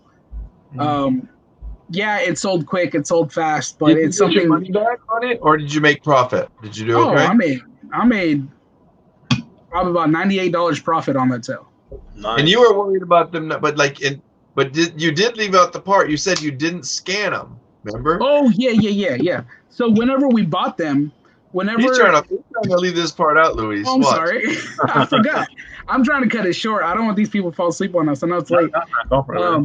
But yeah, no. So whenever I bought them, I picked one up, and I looked at it. I said, "Oh, that's Texas Instruments." There was 3 in front of me. I picked up 3 of them. I threw them into the cart. And my girlfriend Hannah, which you guys saw earlier, she was with me that day sourcing, and she picked up a handful as well. And I'm like, hey, look what I got. She's like, yeah, I got it too. I was like, cool. Yeah, and we both thought that the other person had scanned that item and figured out that we were gonna make more than $20 on it. Yeah. So communication. That's the thing, especially if you're sourcing with someone else. Communication is always key. You always want to be 100% sure before you purchase it. So what you learned was you did good intuitively. Like Texas Instrument, it's a high-end brand. So even as a beginning seller, that's a good that's a good guess. Let's say if you left your phone or whatever, that you ran out of batteries. Sometimes, if the price is right, you just kind of got to play the risk factor. Is that either I'm going to get all my money back on this, but when it's brand new, you got multiples. I don't think you're going to go wrong. I think like Tesla Picker was like saying, you know, or whoever it was said it doesn't matter. You know, it's not profit if you don't sell it. You know, it's like maybe it was you know, whoever it was, but it's like that you did it, and then the thing is, when you put your things in a cart, when you shop with somebody else, make sure at the end you leave 5 minutes before you're going to check out. Do we want this? Do we want this? Do we want, you know, and just kind of go. Really need to go. Even if you checked it, just ask again. Like, you know, scan it. Or I go through my comps. I don't even rescan it. I scroll down and see, because when you push into like a search, even if it's a scannable item, you can still go back to the history and look at eBay. Yeah. You never want to go on. I mean, there's probably not any new resellers on here, but if any of them do see this, you do not want to go off of just this what they're selling for. Yep. It does come into consideration whenever you do pricing, but whenever you're sourcing, you want to filter completed, sold, and then check what people are actually paying for this product, because I shot myself in the foot when I started on that. Yep. So we all did. You know, hey, we all learned that way. I learned the same way. So I'm glad you reached out that day. Like I mean, I probably wasn't. You know, I felt like I don't know if I'm going to contribute, but like whatever I also said, kind of keep asking, keep doing the search, but like don't, you know. But I could see you were like, but you know, that's good. You had these questions, like, but don't ever doubt yourself to the point where like it's one thing to confirm, but it's like another thing to kind of doubt, like, oh, maybe this or maybe that, or, you know, maybe I shouldn't have got it. And this, you know, leave that out of the equation. The thing is, you have the product. Once you have the product, it's up to you to move it, and you're smart enough to do it. Yeah. You did, man. The thing is can you make it? This is what making deals is. Like, if you got multiple and you got one guy, like, I'll take them all, you know, who knows? He could have been some shop owner in New York, just needed some product and saw a good deal, you know. And school's coming. I don't know. It could be a teacher. You know? College is actually starting up now. So there you go. Yeah. Schools. Oh, please. Schools, universities, man, they'll buy that whole shit up and then flip back to the kids for $50 each. Well, you know, one of the thoughts I had recently before, so the day after I posted it. So this was on Monday. I was even thinking, you know, if these don't sell, because that was heavy on my mind. You know, that's 5, you know, times 9. That's $45, you know, out of my pocket. That's 2 cases of beer at least, you know. And so I was thinking about it. You know, if I can't dump these, you know, I'll go to a school, or I'll find out some of my friends that are teachers. You know, hey, I have these calculators. I'll sell them to you at a, you know, dirt cheap price. You know, I was already thinking, you know, a couple steps ahead just in case they didn't sell. Yeah, that's what you do. You always have a backup plan. Like there's this guy, I haven't seen him that much, and he never really started his YouTube journey. He did one video, but he's a good guy. But he's out of Connecticut, and he had so much of this product. He had pallets of it. I'm like, where'd you get it? Because like we were cleaning stuff out behind a mall, and they were like getting rid of it, and they were like, yeah, just take it all. And they were foot flushes. You know, I was like, bro, man, if you got that many, send me a box or 2. And he's like, how many you want? I'm like, just send me 1, and I'll pay for, you know. And like just having that multiple stuff, you got to figure. And he went to elderly homes and said, listen, I know you guys got more than 1 bathroom, and old people need to be stepping on this stuff. Instead of flush the toilet, turn around, cracking their, you know. He come up with an idea, you know, and it's like that's what you do, you know. You got to hustle. Yeah. Oh, and what time is it? I gotta get going, you guys. Because I want to get up. It's 1 o'clock there, Simon. Yeah. But you're not going out, are you? No. Wait, you're going out right now? No, I'm going out tomorrow morning. Oh. Okay. I was saying, Lou's about to hit the clubs. I'm gonna hit the clubs, guys. It's like, I got a stack of 1s in my pocket. Oh wow. Yeah. I'm gonna call it a little early, because last time I was here with I think it was both y'all. It was like we're here till 3 o'clock. I'm like, I gotta go to bed, guys. Yeah, because I think didn't what's his name come on? Mateo? Yeah, Matt came on. And I think we ended it on there was drunk people outside of my house, and I was showing you guys the security footage. Oh yeah, something was going on outside your house, and that's where we The just guy ended. was picking up some lady or some. I was Yeah, like, he picked up some girl on his shoulder trying to be cool, and he dropped her down the back. oh, So if you guys haven't seen that, Luis reposted it. You can watch last week's live as well. Yeah, that was hilarious. That was just out so you of got nowhere. 100 now? You got 100? You got 100? Yeah, let's see if it sticks. Because I'll get a lot of followers, and then like 5 will drop off. Sometimes. Not all the time, but it's a numbers game, literally. So No, I was telling Luis every time we would do what was it? It was, I don't remember. Every time we did our Monday's Mindful Merchants, it seemed like I lost 5 or 6 people. It's because you get people thinking, man, and some people don't want to do that. But the other day, all of a sudden, I woke up one morning and I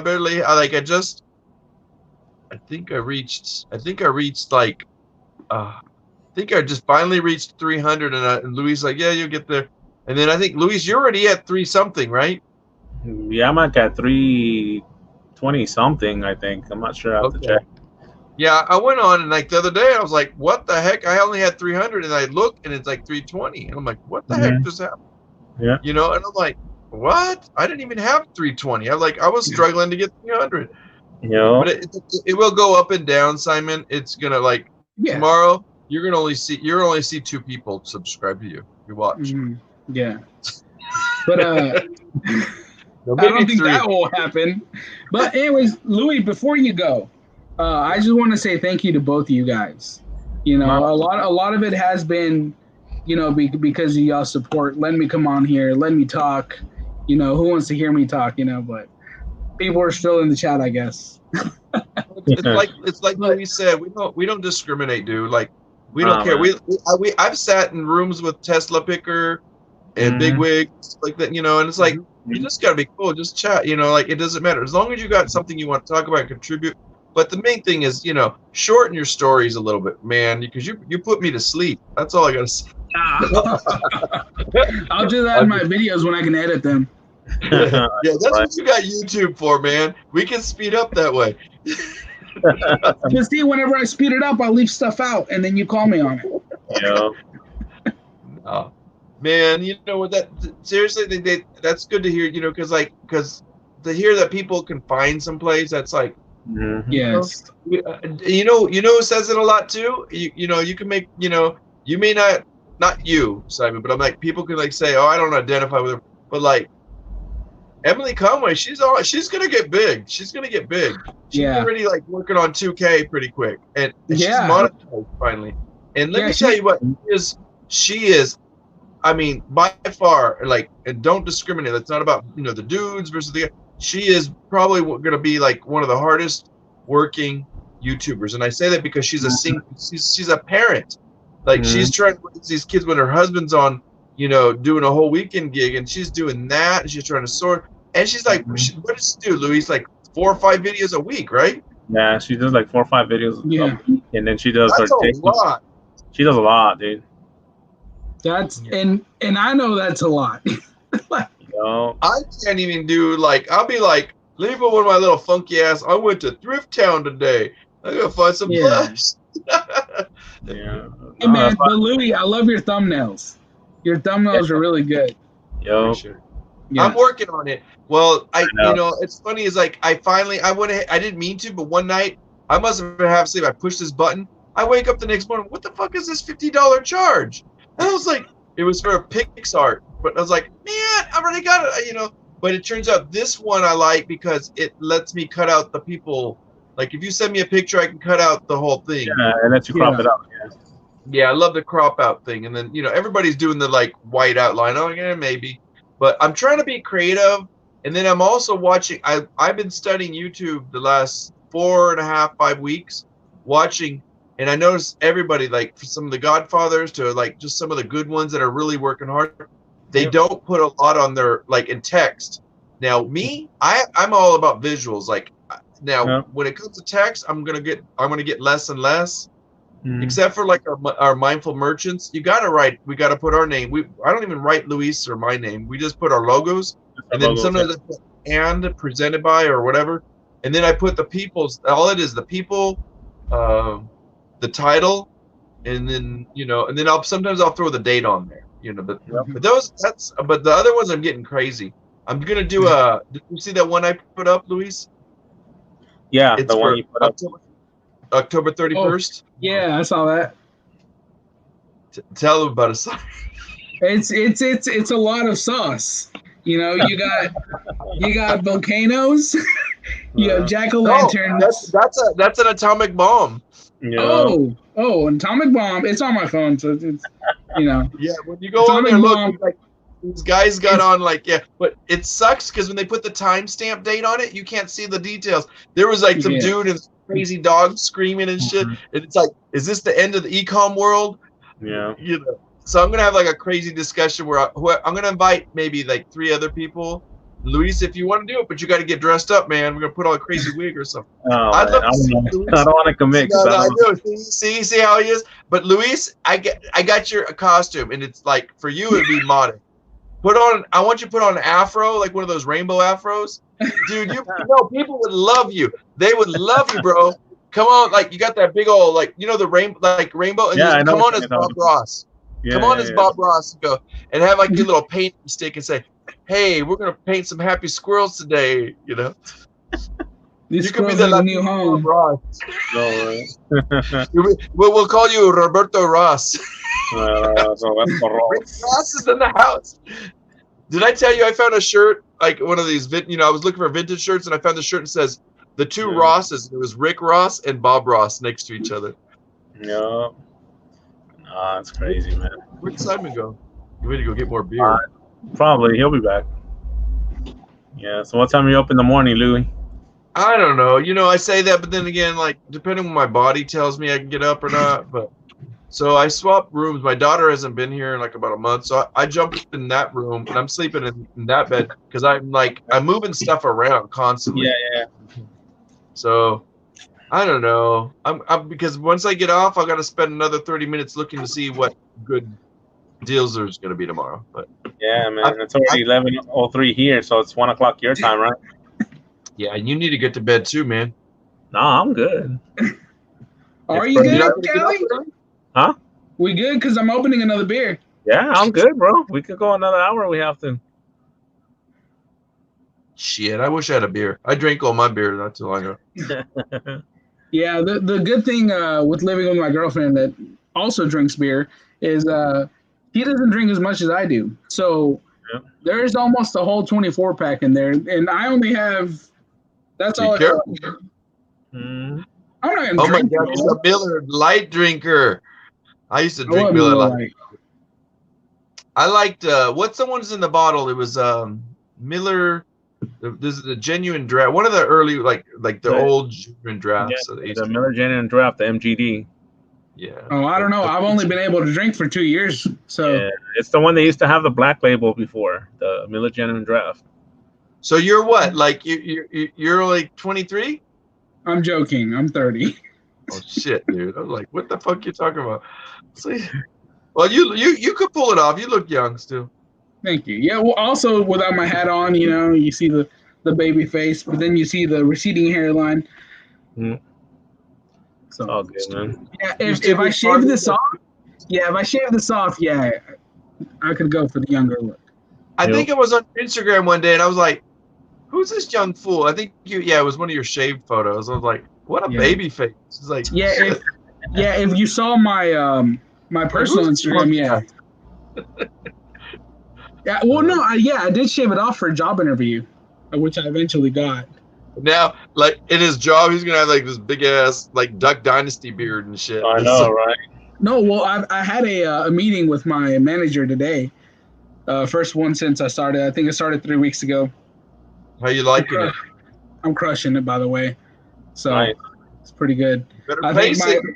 When you don't keep that pace, they're gonna be like, "You're not crushing it anymore." So just no, slow. Well, see, that's the thing. I'm a very numbers, statistics, percentage guy.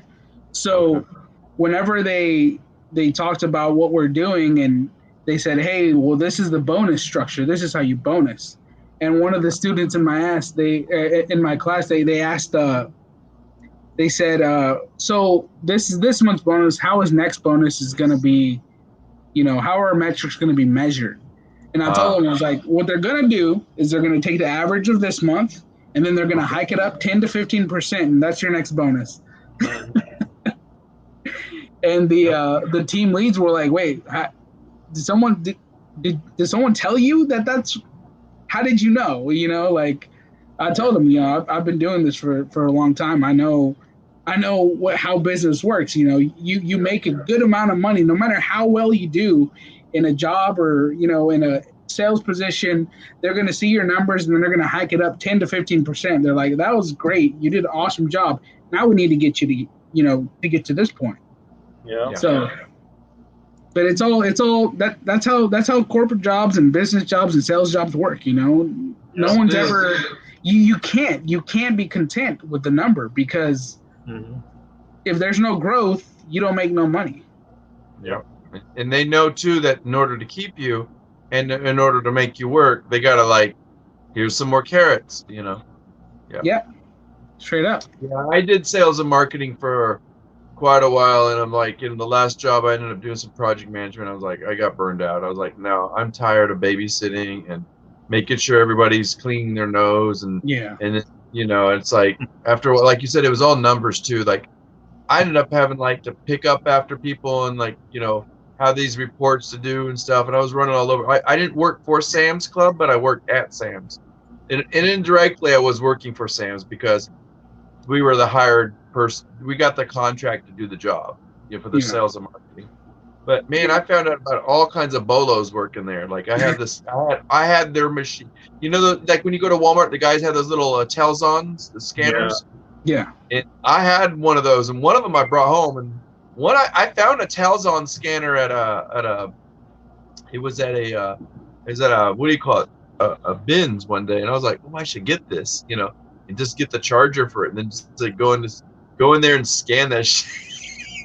Because once you find a password, the passwords are not hard to find out what their passwords are from Walmart or Sam's. Get in there and you start scanning stuff. You can find out what's in stock, what's not in stock. Yep. Oh yeah, I want to answer a question real quick. Reseller Rowboat asked me if I sell on Facebook Marketplace. Yeah. I used to do Facebook Marketplace a lot. I don't do it as much because my product has changed. Used to, it would be, I had a gaming chair that was given to me. I sold it for $100. I picked up a Power Wheels for $20 off of Facebook Marketplace, brought it home, fixed it, and I sold it for $100. I whenever it just depends on what I have. If the objects are big and bulky that still have profit, I'll do it on Facebook Marketplace. Yep. But smaller items that I can easily sell on eBay, I'll sell on eBay. I won't cross post, just because I work 40 hours a week at my regular job, and right now I'm just a part-time reseller, and I would love to have more time. That'd be great, but make it to that Amazon place. But actually, what is the place called? It's called Black Friday Deals. Black Friday Deals? Yeah. Okay. Yeah, they actually shouted me out on their Facebook page, and that's why you'll notice, if you looked at my videos, one of my videos has over 700 views, which I was sourcing there. You're a numbers-driven guy. Figure out the analytics. Start playing with YouTube and figure out the analytics. I know the analytics. I've been obviously trying to study that. Yep. You'll figure it out. The thing is, the more lives you go to, but the more you talk, like, listen in the conversation. I'll tell you who's really good at analytics is, and I'm lazy about it. If I got my stuff together and started writing the right things and doing, and eventually when I get my editing game down, I'm gonna play. Like, who's really good at it? Dapper Tiger. Reach out to him and ask Sam. Yep, sounds good. Emily Conway. She's really good about it because she puts the right things and part of the analytics is also how steady you are too. Like, are you putting it out? Like, are you putting it out like 2 to 3 a week? And is it always at the same time? Is it consistent? But also on top of that, are you picking the right times? Like I'm watching 3 of the Godfathers that are doing this stuff. They all drop it at the same time. Tesla, Froggy Flips, Cincinnati Picker always drop it at the same time. I think it's I don't know. It's like on Tuesday or Thursday, whatever it is, Wednesday. Yeah. They drop it at the same time. You'll see them like all of a sudden, like my thing blows up. It's like beep beep beep beep beep. Back to back. And I'm like, damn, you know. And it's like, okay. I'm like, watch the patterns. You're good with that, you know. It's like once you start doing that, you're like, and you get off your game, you're kind of okay. Let me clean up my shop. By the way, Luis, we got to get you on that YouTube thing where, like, as soon as you list something that's gonna be featured or something, and like it's like your tonight, like your Tuesday, it's not showing up on your page. We got to figure that out.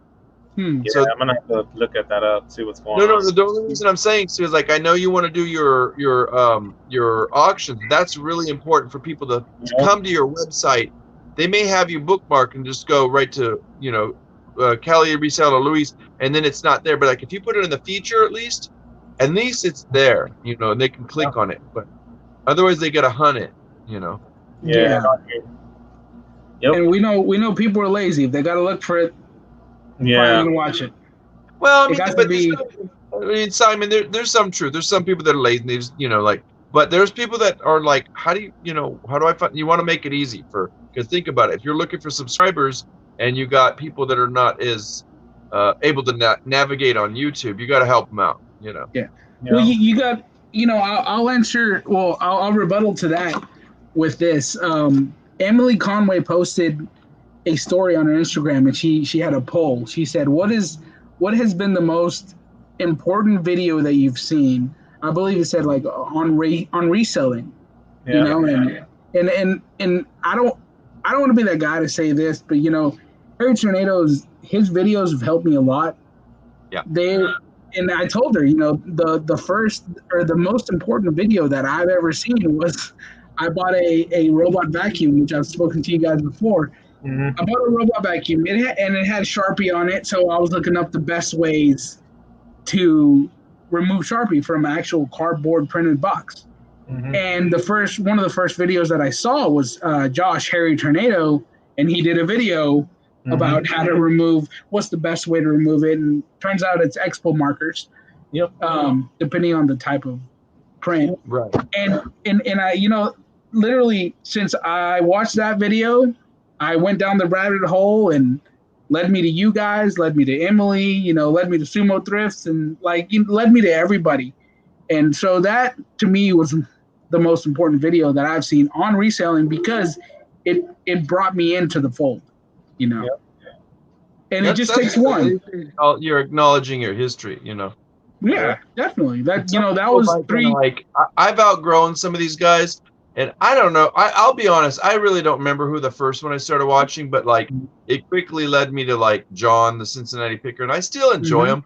I just don't have time to watch them. Like I'll start watching him, and I'm like squirrel, and I got to go wash the dishes, or I got to go, you know, I got to go wrap some packages. Oh, I got to go to the bathroom, or whatever it is. You know, it's like never finished the video.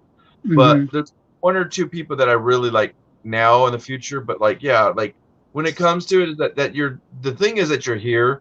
And the thing is that it's not even Harry so much that, he led you here, but it was your desire to want to find connections, that your desire to want to be a reseller, and, you know, your inherent drive that you have, regardless if you're a reseller or not. Like you said, you're like, you have this drive to do these things. Like you're a numbers guy. You're like, you know, you're good personality. You want to help, but you also want to learn. You're always like just the fact that you reached out, not to me, but just that you reached out, shows that you're like determined to figure it out, you know. And I think that's the one thing we neglect. We sell ourselves short. Like, oh, I love it, you know, we all want a sense of community. Yes, of course, I agree with you. Like Emily's video it was cute and funny. She's like, did you see her TikTok, Luis? Yeah, I always watch all her TikToks. That's why I always tell her. Did you see the new one? No, the new one was sad. She's like sitting there, and she does these like little stories, and there's like, I think it was like a Justin Bieber song, and she's like, and then I don't know where she comes up with these stories. She made this up, but she's like, hello? Oh yeah. I'm on YouTube. Yeah. Do I like my content? Yes, I do. okay, and it's like, yeah, I enjoy it. She's like, yeah, it's a lot of work and this and that. And then if she's talking to this person, they kind of say a couple things back and forth, and then she's like, oh, you have to go now. And then the person says, I have to go now. They're throwing a birthday party for me. And then you see her face, and she's like, oh, okay, But then she kind of looks like, well, I hope you enjoy it. Goodbye. It's like her thing saying, I'm so busy as a reseller that I don't even have time to because the last thing they asked her was like, how do you like it? I like it, but I'm so busy, So it was like this whole idea is, the one thing we hear is that we want the sense of community, but also we sell ourselves short that we want the sense of community, but we want, we're not just here to play for the most part. Most of us want more. We have a drive. Yeah, it would be nice to be monetized, but I think really we want to learn and keep growing. We wouldn't be, I'm not going to pay for university. I'm not going to do any of that stuff. YouTube is my university. I went and got my master's degree. I would never do it again. I learned more just from my experiences in life. And so, you just keep grinding, dude. You're good. And then what? One day you're gonna be like, I'm so tired of Luis and Lewis. It's like let's get out of here. You're gonna be like, we'll see him. Like one day he's gonna have his own lives. He's gonna have like all these people coming on and stuff. Like I don't got time for you fools. Hey, but you know what I can count on. I know if that does happen one day, I know you guys will be right there in the chat. Yeah. Because I see you guys supporting everybody. We'll be throwing tomatoes at you. Like, look at that fool. Like, look at him. He got a crack in his ass. But it's true what it says though. Forget the monetization and focus on the growth.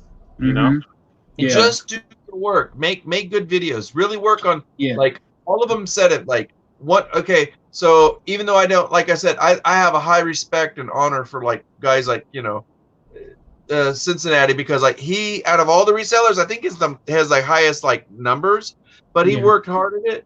I just don't subscribe to his style much anymore. Like it's just I gotta get sucked into his like sourcing videos like anybody else. Like what do they find? But like he spawned off so many guys. Like he's given Froggy Flips a chance. He's given Tesla Picker a chance. He'd give there's that little like 15, 16-year-old kid, the capitalist, and like he's all of a sudden he went like from like 50 followers to like he's like over at almost 2,000 now, and people are just but the thing is you just got to go down your thing and make. They all said this Froggy, Anthony, when I just make good content, and you see it in their work, that's how David started. Like he just was making good content, but he was making it on his terms, his way. Yeah, that's why people like him, because he's himself. Yeah. It is what it is. Yeah, I think that the whole thing is just find your routines and schedules. Like Luis and I right now, we're like so busy. Like we're doing these live things, but eventually we're trying to throw in our videos and this and that, and try to balance life. And you're going to be there too. You got a job and you got a little kid, Yeah. And you're making your videos though, so. Yeah, it's not easy. I started a video. Nobody said it's easy. I'm ready to comment. But it's like you said, we all do our things. Like I do love thumbnails, and I'm like, what I'm trying to do is I want to make it I'm trying to find the most creative way, because I'm also seeing a lot of lazy. I'm gonna go out there. I'm gonna get in trouble for saying this. I'm gonna lose some subs. Is I see a lot of lazy thumbnails too, like where I'm like, man. And it's because I have a graphic arts background too. So like when I see something that's really clever and good, I'm a little bit too much. I'm overbearing, but I want to give eye candy. Like you said, it's a whole lot of sauce. But you know what? It sucks people in, sometimes. Well then, Louis, can you grade my last thumbnail? Let me look at it. Let me go look. He hasn't watched the video. I know. We're all busy. We're all busy. I understand. Let me see. Maybe I didn't. I don't know. Let me go look. Yeah. And I know, like, whenever I watch some of these videos, I kind of just put them all in a playlist, the ones that I want to watch. Yeah. And because you guys are my friends, and I know you guys, and I know a lot of these other people, I will just put it on a playlist, and it'll just play while I'm working. Yeah. Well, also, I've got this last month, I purposely stopped watching a lot of videos. I'm like, I love Matt, the part-time picker, and I don't get to watch him anymore. You know, I don't have time. Like, and Yeah. you know, there you are. Who is this fool? Yeah, it's okay. Don't rate my other ones. Just rate my last one. The other ones are really bad. Well, it's like, what do you ask me to look at the thumbnail? I do like parts of it. I'm not big on I'm not big on adding shapes, and that's just me. So like the oval, look at the oval in terms of consumption of it's already at, it's almost half of your thumbnail. But it's not only that, it's that the text that you have in there. And there are programs, and I'm not criticizing you. I'm just saying, like in graphic design, like that oval, like if the V was the smallest thing, and as it gets bigger and bigger, like if the word somehow got bigger, like vintage garage, you know, but it's hard. Or double up on it. So I'm all about, like, if there's positive negative space in it, you know, you're basically leaving a lot of vacancy there, but that's okay too. But like you can, I've seen the big thing right now is like the very littlest text you can, like what, you know, and just an arrow, you know, like they cussed me out, you know, and they said just use the least words you can. Logos, I wouldn't worry about adding your logo in there too much yet, unless you're trying to block something in it. But leave the logo for like when they come to your website, or like it's usually at the bottom of like when they go find videos.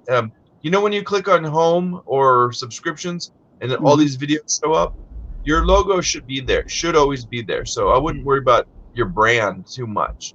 I mean, that's me. You keep doing it, bro. But I mean, it's up to you. I mean, it depends how you're doing. Like Luis, he puts his brand, and then he puts like what do you want? You know, he's gonna write. He's too shy. He won't put his beautiful face on it. So, you know. Oh, I mean, if you go to some of my thumbnails, I'm actually on the thumbnail as well. So sometimes, yeah. There's like when you do your baseball card ones. You're right. You do. Yeah. You know, I mean, the baseball card ones, I'll put the baseball cards on there. But like other videos that I've done, I'll actually put myself in the thumbnail, and I'll just whatever I'm doing. But you know, it just depends on what I'm doing, what the content is. Then I'll kind of, you know, see. It took me a while because like I think my first video or one of my first, I didn't even do a thumbnail. Like it took the picture from the video. I'm like, oh fudge. And then you know, if you do it from YouTube, they only give you so many pictures. Like they ones you get, and I'm like, I don't even like any of these, you know. And then you got to figure out how to put the text on it. And it's like, but I will say the first time I remember noticing you, Simon, was on your thumbnail. I was like, it worked. I like it, but it was just simple. Like you're in a car and like you got your fucking sunglasses on, and I'm like, that motherfucker, he got some bug ass eyes out there, he looks like the Edge off of YouTube, you know. But it was just because your position and you're like, you had these big fly glasses. I'm like, but there was you got a lot of text. I would worry, but this is just me. But like, this is the consensus. They say lessen the text, because what you do is you put all your text in the bottom of the description. Let them read it after. What you want to do is give them like something to kind of like pull them in. Let me see. I can't even read without my glasses. You got vintage garage sale haul. That's okay. I mean, you know, and you could. What I learned is because I'm a verbose mofo. You know, I like to talk and I go on. So I've learned when in my thumbnails I'll go like from vintage garage sale haul. I'll say, you know, I'll just shorten it down to something that cues into haul. I'll say, see my haul or something, like, you know, and make it kind of funny or something, you know, just where you're like, you know, something, you know, just say vintage, you know, vintage finds. It doesn't even have to tell, you know, well, that right there, when you're saying the word finds, it's the word haul is redundant. Yeah. You know what I mean? So like, you got to really, it's kind of hard, and it's taken me years to kind of like realize just short is better. Like less is more. That's all I'm saying, you know. Yeah. But I like that you had, like, you're in your photos. I like that you're taking a picture and this and that, and you know, and just you can just do one where you go vintage finds. People are going, ooh, you know, vintage finds. Like, what did you find? Well, then you just have the arrow pointing, you know. Yeah. Or something like that, and then the people are going to go, what is he talking about? And then because people are lazy, sometimes they won't read the title. Like where you have we scored brand new inbox vintage items at this garage, you know. And then they're like, oh, okay. Then you're going to pull them into what you're really doing is just get them to watch, get them to click. It's clickbait. Yeah. You know? Yes and no. Clickbait, I mean, it has the actual clickbait. You know, you know what I mean. Yeah. I think But most I mean, people like, know what I mean. for us, it's clickbait too. Like, just get them to click on it because the chances are they'll sit through and watch it. Yeah. As opposed to if you don't get them to click, they're never going to be. Yeah. Well, you know what? You know what I like? One of the not one of the bigger resellers, but just one of the bigger YouTubers in general. His name is Ross Creations. He does his clickbait title, but whenever the video starts, it highlights. Right. It has a whole list and it highlights what time does this little skit start. So if I really like that. About him. He puts in there. He's like, these are all the skits. If you want to skip through, skip through. Yeah. And I think that's really cool. Especially being such a big YouTuber. And I guess at that point it doesn't really matter your watch time. Because as starting out, watch time is one of the biggest things. It's half of the requirements to get monetized. But I guess whenever you're at that, stage he has 1.1 million subscribers, at that stage, it doesn't matter, like watch just a little bit of my video, he's still going to make his money, So I'm trying to think, like, what was it? How did you get the one you said that? Yeah, I see it's 700 something views. Mhm. All I see is Houston is your location. Where are your hashtags in this, bro? My hashtag should be in there. Oh, you're talking about in the description? Yeah. Oh, there's no hashtags in the description. So how do they find out about this? Let me tell you a story, Louis. Oh boy, here we go. I gotta go to bed, Louis. So I'll see you guys later. Bye. All right, Louis. So the new manager of Black Friday deals went in, and whenever I made that video, I tagged them in the video on Facebook because I only saw that they had a Facebook. Okay. Hickory Springs fell asleep. Good night, Hickory. No, because I'm asking because I forget to do these things, and I'm like, duh, the biggest networking platform, Facebook. Yeah. You know what's funny? Is I have my Instagram game on. I got my other, and I'm so lazy when it comes to, and everybody's like, why aren't you even thinking about Twitter? And I'm like, yeah, I'm not too big on Twitter. We do a lot. To keep up with Twitter is a lot more. Well, here's the thing. Once you up your game, like where you're really big, like, and I'm sure Cincinnati, I don't know, maybe Cincinnati doesn't, but like whatever. But some guys do, like where you see them, they go, I'm on Facebook, Instagram, Twitter, and YouTube. The big godfather out of those is like, you can get people to watch YouTube. That's why you have Instagram. That's why you have Twitter. Yeah. But so I'm glad you said this because now you're teaching us, like, to remind us, get back on Facebook and just. Yeah. I hate dealing with Facebook. I really do. I'm gonna tell you the truth. Since I started with this YouTube journey and Instagram, I'm on Facebook less, a lot less. And the only way I get content on Facebook is because my Instagram. Well, obviously Facebook owns Instagram, so the content that I share on Instagram, I share it automatically to my Facebook. I have maybe 105 likes on my Facebook. I have 250 likes on my Instagram. The Instagram gets more of the attention. Used to back in the day, yes, your Facebook likes, that was a big deal. But that's why Facebook bought Instagram, because they had advanced so far and they made them an offer they couldn't refuse and they bought them out because they were the competition.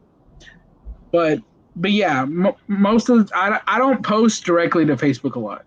I share on my own Facebook so my family and friends can see it, because as a like page, you get less promotion on other people's pages. I don't know if anyone does Instagram. Okay, so on Facebook, as a page, they have it monetized in a way, not monetized, but they have it as a pay structure. So if you want your stuff shared, you have to pay money. And if you don't, you get left at the bottom of the list. So the thing is, if you share stuff on Facebook, a lot of your followers won't even see it because it's not in their recently viewed pages or their recently viewed or like their friends. It doesn't show up for them like their aunt would. So their aunt shows up on their Facebook every day because they comment on their aunt's stuff. They say, "Oh, great picture," or they click likes. If they don't click likes on you, you don't really have access to their stream. The only way you have access to the stream is paying money to get your stuff sponsored. That makes sense. Yeah, it's an algorithm. Did you pay him a little bit? No, I don't pay no money to Facebook. But the thing about Facebook is good is like what I learned on Instagram, because I have another Instagram account where I was hanging out with a lot of the t-shirt rats that were doing reselling, and I wanted to keep up with their auctions and this and that, and seeing who was buying stuff off of me and selling it, and I would figure that out quick in a heartbeat, And then I would like, okay, I'm not doing deals with you no more, But I started using it to post my photography, and when I learned that, my friends are like, why, you want to really promote yourself, is use the right hashtags. And that's where that's got me up on my reseller game, was like on Instagram, I'll be pulling in people I don't have good likes. I don't have a lot of likes, but once in a while, I'll get up to 50 likes, and then I'll go look at somebody who's big, on YouTube, and then I look at their Instagram, and they got barely anybody looking at their posts. But so if you put the right hashtags, you're gonna get more people, and then the more followers, of course. And I've been, people have been pretty nice. I try not to overly post and stuff like that, but when you do it just right, and my Instagram for the Lone Star is strictly, it's sort of share and tell, but it's really about promo. It's like, okay, guys, get ready, and it's like I'll promo you or promo me or whatever we're talking about, and then just throw in an interesting thing. The biggest thing I get likes is just a picture of all my packages that I wrapped up for the day. It's crazy. That's I'll get 100 or 50 or whatever, and they're like, really? For 10 packages? Seriously? People are like, yeah, and I'm like, I'll tell you about, I won $1 million, and then 2 likes, Yeah. No, but I mean, to elaborate what you guys are talking about and what Simon was saying, I'll promote, and if people like my videos, awesome. If they don't, I feel the same way. The way I see it, I'd rather have whatever subscribers I have now, instead of having a bunch of subscribers. I'd rather have the little bit of subscribers I have now that are going to be there and support you 100%, instead of having all this, people that balloon, which is awesome. But I'd rather have the true supporters, the ones that really do support you, and the ones that are going to be, there, watching your content and supporting and messaging and liking your whatever you're doing, So that's the way I see it. I know a lot of people always stress I need to get, my subscriber count. I mean, we all do, but with time, everything's going to take time to do.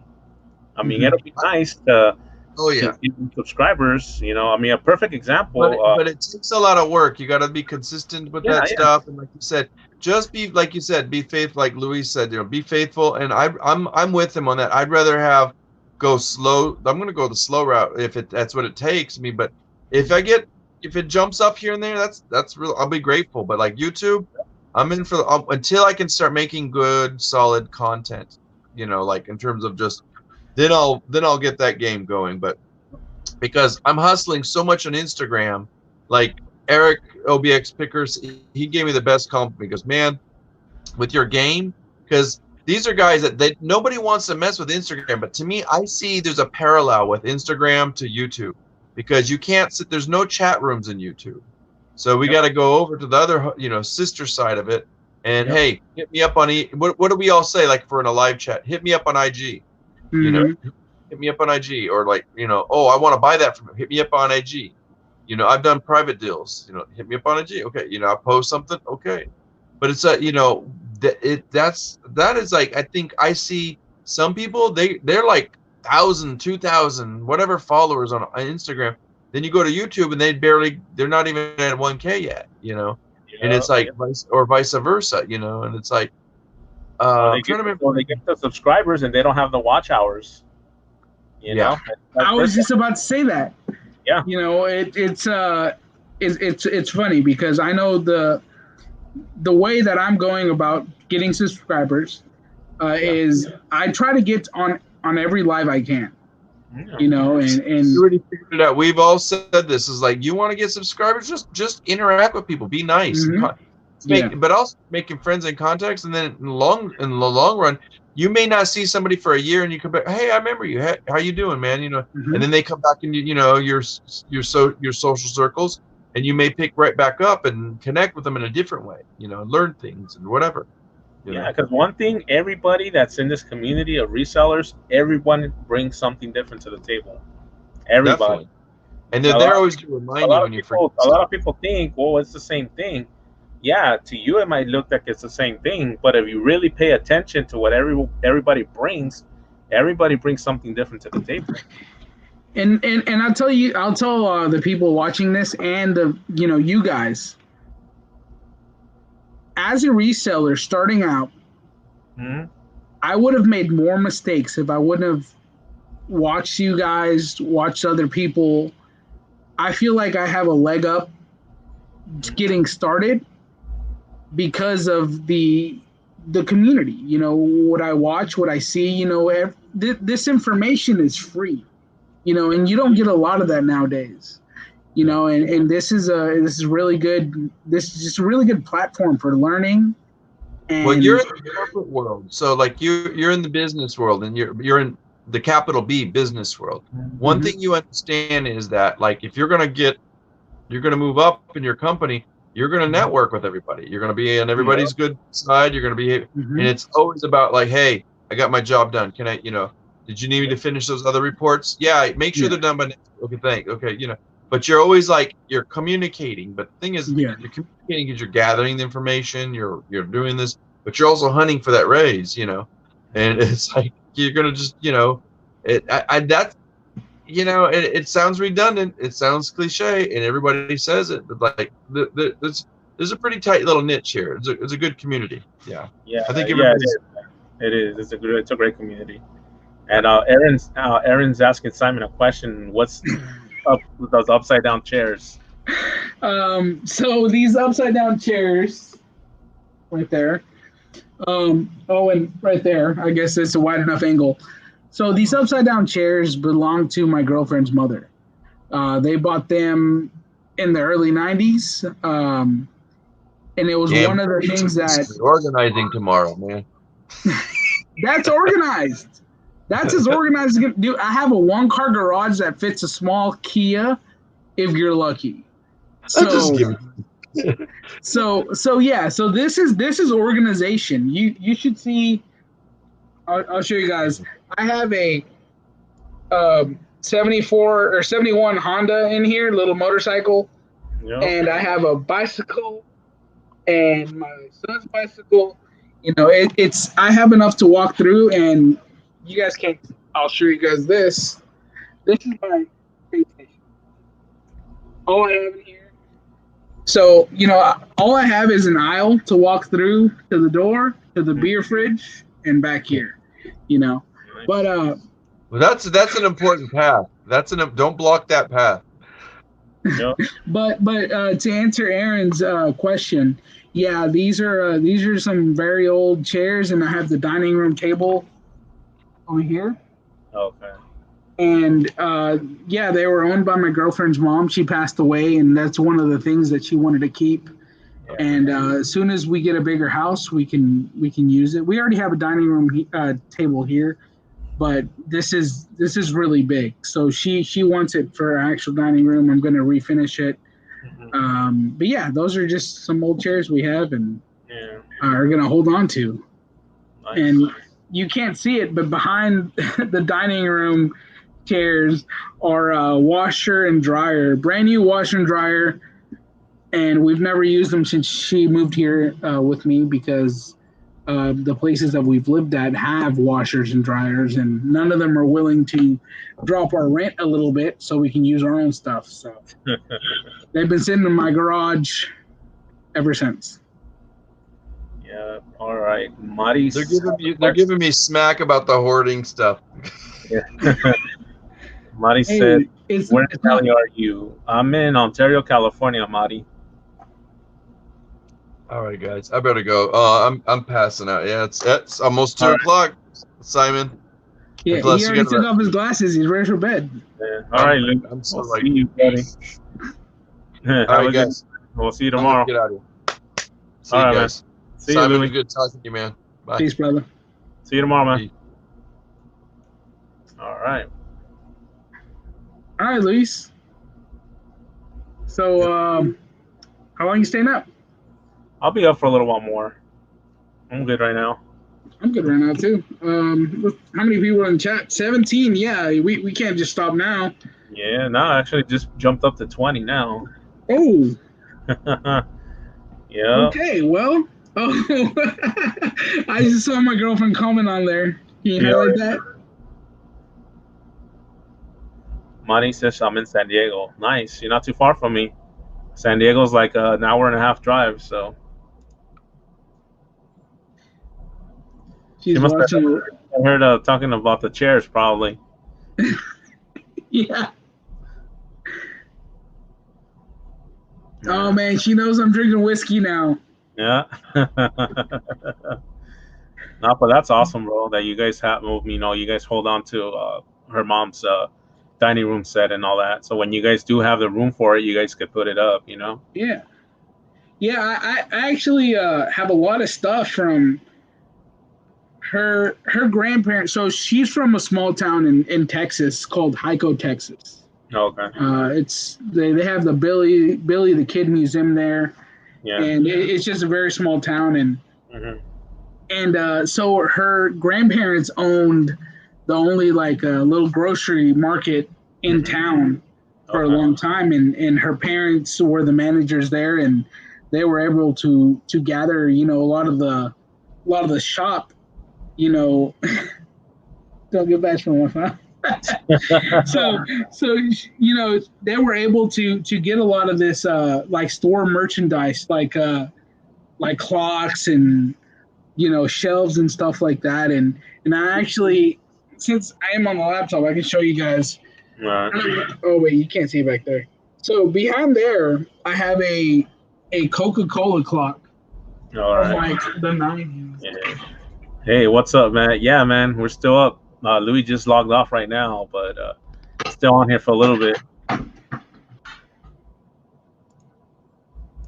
Who's that? Who's getting on? How you doing, Russell? Welcome, man. Thanks for joining us. So I have this really old Oh, nice. Coca-Cola clock back there. That's nice, man. It needs a little repair, you know, but I mean, for what it is, I don't think I'm going to sell it, Yeah. just because I love my garage space so much. So I'm probably going to keep it, and when we get a bigger garage, I'll actually be able to hang it. Yeah. And over here, get my phone out of the way, I have old school Winston clock. I got a old school license plate. So You got the Chevy hubcap. and you can't see this one real good, but Yeah. I'll pull it down. Got a old school Winston thermometer. Oh, that's all. That's old school right there. I got some old stuff in here, man. Yep. You know, and that's all stuff I would never resell because of where it came from. Yeah. It's not gonna go back up. We'll put it up later. You know, because of where it came from, and yeah, you can make some money on it, but that's not really like Louis has his Ephirma Yeah. videos that he does, his video series that he did. You know, it's Yeah. you can make money on it. Yeah. I'm gonna get rich off of that clock. You know, I might as well keep it for, I can maybe sell it maybe $30-$40. What did Hypey Gold say? He's still sourcing? Or No, he's he's still watching because he ain't sourcing in the morning. Hey, Hyphy Gold, I do want to thank you. I saw all your notifications pop up on Instagram. Thanks for all the likes on my posts. Awesome. But yeah, you know, it's different, you know, especially I am a car guy. I work on cars. That's what my main thing is, what I used to do. Recently, before I was laid off, I was assistant manager at a national body shop chain. Yeah. Not Mako, even though I've been a manager of Mako, not anymore. But this is one of the bigger shops in the U.S. I think we were number 11 out of maybe 300 something stores. I was an assistant manager there before COVID. So Yeah. COVID hit, I got laid off, and that's what actually kicked off this whole reselling journey. No, I hear you, man. That's good, man. I'm glad you're part of the community now. And like I said, man, we all got you here. Like you said, I always tell people, you have any questions, you know how to reach me, man. Yeah, definitely. And if anybody watching this or watches it later has any questions, you could always hit me on Instagram, the Houston Reseller. Luis, Louie, everybody, this whole community is here to help you. Yep, exactly. And it's great, because you guys have helped me so much, just and other people too. Like it's really, if you find a reseller that's not willing to help you, we'd probably hear about it. It's a small community. Yep, exactly. But I don't think I've never heard anything about, hey, I messaged so and so and he was a jerk to me. Yeah, I have not heard that. Yeah, I mean, what worst thing is if you message somebody and they don't respond back to you right away, is because either they're out and about doing their thing, sourcing, or they're doing something. But eventually they'll get back to you. Yeah. I mean, I know you said you reached out to Harry, and I know Harry, he could be busy sometimes. Yeah. But he will reach out to you. Yeah, and that's a really, that mean, like I said, he's one of the most, has more subscribers than a couple people, and and he's busy, because I know whenever I edit a video, it takes me a good 5-10 hours depending on how long it is, and he does 35-minute videos. I don't even want to know how much time actually goes into that. I know, yeah, man, but he's on his he does his thing, so got to give props to Harry Tornado. Definitely. Yep. Harry Tornado all the way. I mean, I know recently he hasn't posted as much on his Instagram page and YouTube. I just think, he's, just working on videos. That's literally. I totally understand. I think my last video before my new one was a month ago. I took almost a month off. Yeah. Not because I didn't want to post any videos. Just I was focusing a lot on reselling. Yeah. And posting, and as starting off on YouTube, and you're a reseller, you can take this advice. That's all. We're not competition. We're coworkers. Yeah, man. But the big thing with reselling and YouTube, if you're a reseller first, obviously if that's your full-time job, focus on that. Pay your bills, and then YouTube will come. Yep. The people will be there. People will subscribe. It might take a little bit longer, but Rome wasn't built overnight. Nope. And that's the thing. If you're a reseller first, or even if, like me, I'm a reseller second. I put my eBay store in front of how many likes I can get on Instagram or YouTube, because that's that's my side hustle. Yeah. No, I hear you. That's how it is. Yeah. No, I hear you, man. But yeah, it's true what you're saying. That's how it is. We're all the same. We're all doing the same thing. We're all, reaching for that same goal. And that's why a lot of people always tell me, why do you like sharing so much of your stuff? Why don't you just keep it to myself? But you know what? I'm not like that. The way I see it is, if I win, we all win. If I could share the bolos and the bread and butter stuff, why not? It's like on the live when I shared the Five Below. A lot of people didn't know about that, but because you could go on the app. You could download the app right now, and you could go on there, and you'll literally find toys and video games brand new for $5. That's crazy, man. Brand new video games, and I'm not talking the PS4s, Xbox Ones. I'm not talking about the older ones. I'm talking about the newer ones. So stuff like that I like to share. My mentor. I don't know if you had a chance to check out Global Voodoo's channel. He was my mentor. And I don't stress that enough, because I learned a lot from him years back when I jumped from being a reseller on the streets, on the swap meets and all that, to upping up my game to be a reseller online on the platforms. And Mm-hmm. he's the one that, you know, he was my mentor in that, and he helped and he showed me the ropes on how to do this stuff, you know. Yeah. That's why I always give him so much, praise, and always give him I always mention him all the time, because I'm always going to be grateful for what he did for me. And yeah, he's one of the pioneers. If you go to his YouTube channel, that I'm on it started, right now. yeah, that started this YouTube thing with the, with the yard sales, the storage ops, all that stuff. You could look at his whole catalog of videos, man, Mm-hmm. and he has a lot of information there. He shares a lot of information.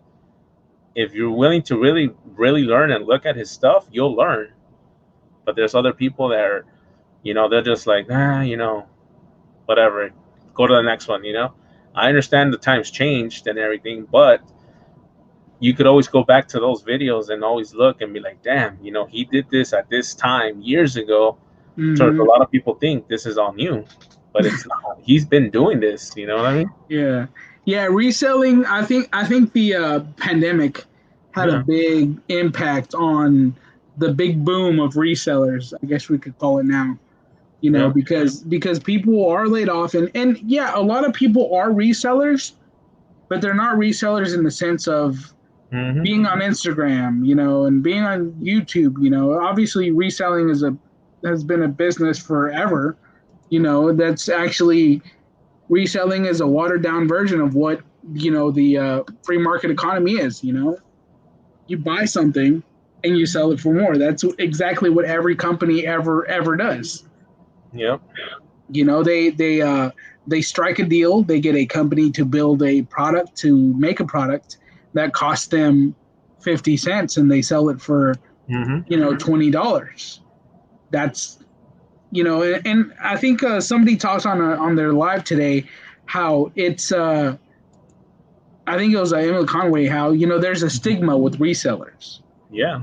But what we're doing is no different than what the other people doing, except for because whenever they have their product made, Hmm. and whenever they look for the people to make the product, that's Yep. them sourcing. Yeah. They're looking for people to make the product at the price. That's them sourcing. They're sourcing a place to make their stuff, and then they get the stuff for 50 cents on the $10, Yep. and then they sell it. Yep. That's exactly what we do. It's the same model, but it's like I said, a watered down version. We're not paying anybody to make our stuff. We're buying stuff at a cheaper price and Yep. selling it for what people are buying it for. Yep. And a lot of people don't understand that. They think that we're just buying toilet paper and Lysol wipes, and selling it for more than what it is. Like, no, most of the stuff that we sell as resellers, we're selling at a discount, Yep. if not a little bit less than what you could buy it for from the store. No, it's true though what you're saying.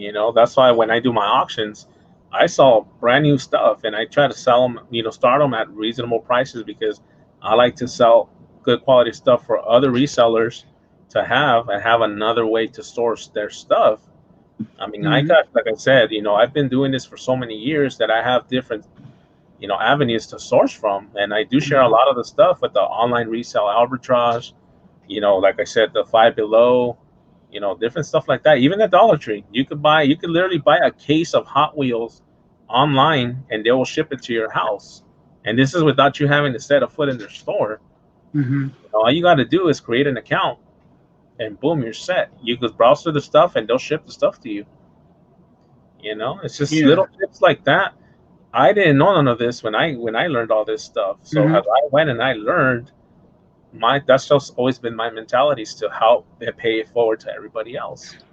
You know, Yeah.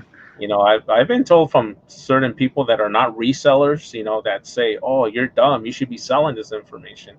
But to me, I don't like to profit off of people like that. I wasn't raised like that. Me is like, if you're gonna share some information and you're gonna help somebody out, then you help them out of your own goodwill, not out of Mhm. profit. You know. Yeah. That's. That's what I was actually looking for a word Mhm. that, because I've heard this come up a lot, about the knowledge that we share, and the knowledge that we have, it's free. You don't have to pay for it, and there's a lot of people that do make money pay for it, or that make money selling this information, and that's okay because that's your business. Whatever you want to make money off, that's on you. If I like they were saying earlier in another live in Sumo Thrift Live, they were talking about Poshmark selling like used socks and used underwear. Yeah, that's gross, but I mean, if there's a market for it and you're making money on it, then that's not my business. I'm not going to sell exactly. used socks and underwear, but if that's how you're making your bank, make your bank, No, that's just true. I mean, there's a market for women that sell their used underwear. Oh, yeah. I wouldn't want to say that, but yeah. Yeah, no, I'm just saying we're keeping it real, Yeah. There is a market for that, just like there is a market for men's used briefs as well. Mhm. You'll be surprised, people make money doing this. They'll buy people's used underwear and stuff and they sell them because for some reason people like to collect that kind of stuff. Why? I don't know. I'm not into that market. I think that's a different market. Yeah, exactly. I think these people are washing this underwear and selling it. Some of the people you're talking about, I don't think they're washing anything, but yeah, exactly. Yeah, like Hyphy Gold was saying, like I never knew Five Below sold video games, and my stepsister, she used to work at Five Below, and I never knew that. Like I whenever I've been to Five Below, it's like you got your candy that's $5 and below, and then you have your like toys and stuff. Nah, man.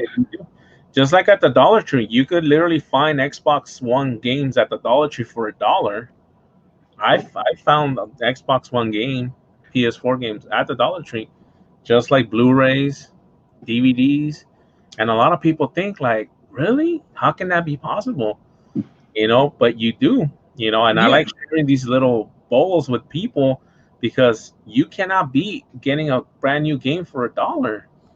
You sell it for $12-15, you're making, out of your $1 investment, you just flipped it and made $15-20, maybe even more, depending on the game. Yeah, that's like one of the things that got me started. Like one of the places I used to go, we used to get games for like $15. Clippings, they're fresh. How fresh are they? I need at least 2 days, and that includes shipping. So if they're not fresh, if they're not 2 day fresh, whenever they get here, I don't want to pay for them. Oh man! But that's the thing, like that's crazy. Like that's how I started. Switch games, and I'd pick them up at one place. I'd get them for $15, maybe $25, $20, and then I'd sell them for $50, what they're actually asking for. Because the only thing I could see, there is tunnel clipping on eBay. Of course there is. There's everything on eBay. There's everything on eBay, yeah. But the thing is, whenever you buy these items, the least I want to make half of it. Half of what I put into it. Yeah, no, that's how it is. The whole purpose of you doing this reselling is to make profit, to help you reinvest that money into buying something else, plus make that little extra to pay bills and do what you got to do. Yeah, and I do want to say, like, everybody that resells is on a different, I say a different page, because not everybody starts it for the same reasons. No, yeah, everybody has their agenda, yeah. I started mine actually investing money into it because I got laid off. I was on unemployment, and before I got laid off, we were looking into buying a house. Yeah. So we have this big chunk of money sitting there in our bank account. And we already go to all these thrift stores, and we basically sourcing for ourselves. And I talked to my girlfriend and I told her, hey, like, we could probably make some money off of this, and a lot of people don't know about this store, and we buy the stuff, and people that don't know about the store, but people that don't have access to this store, and people that are still willing to pay a high price for a certain product. You know, that's how I got started. You know, and then it just snowball effect from there. Yeah, no, definitely, man.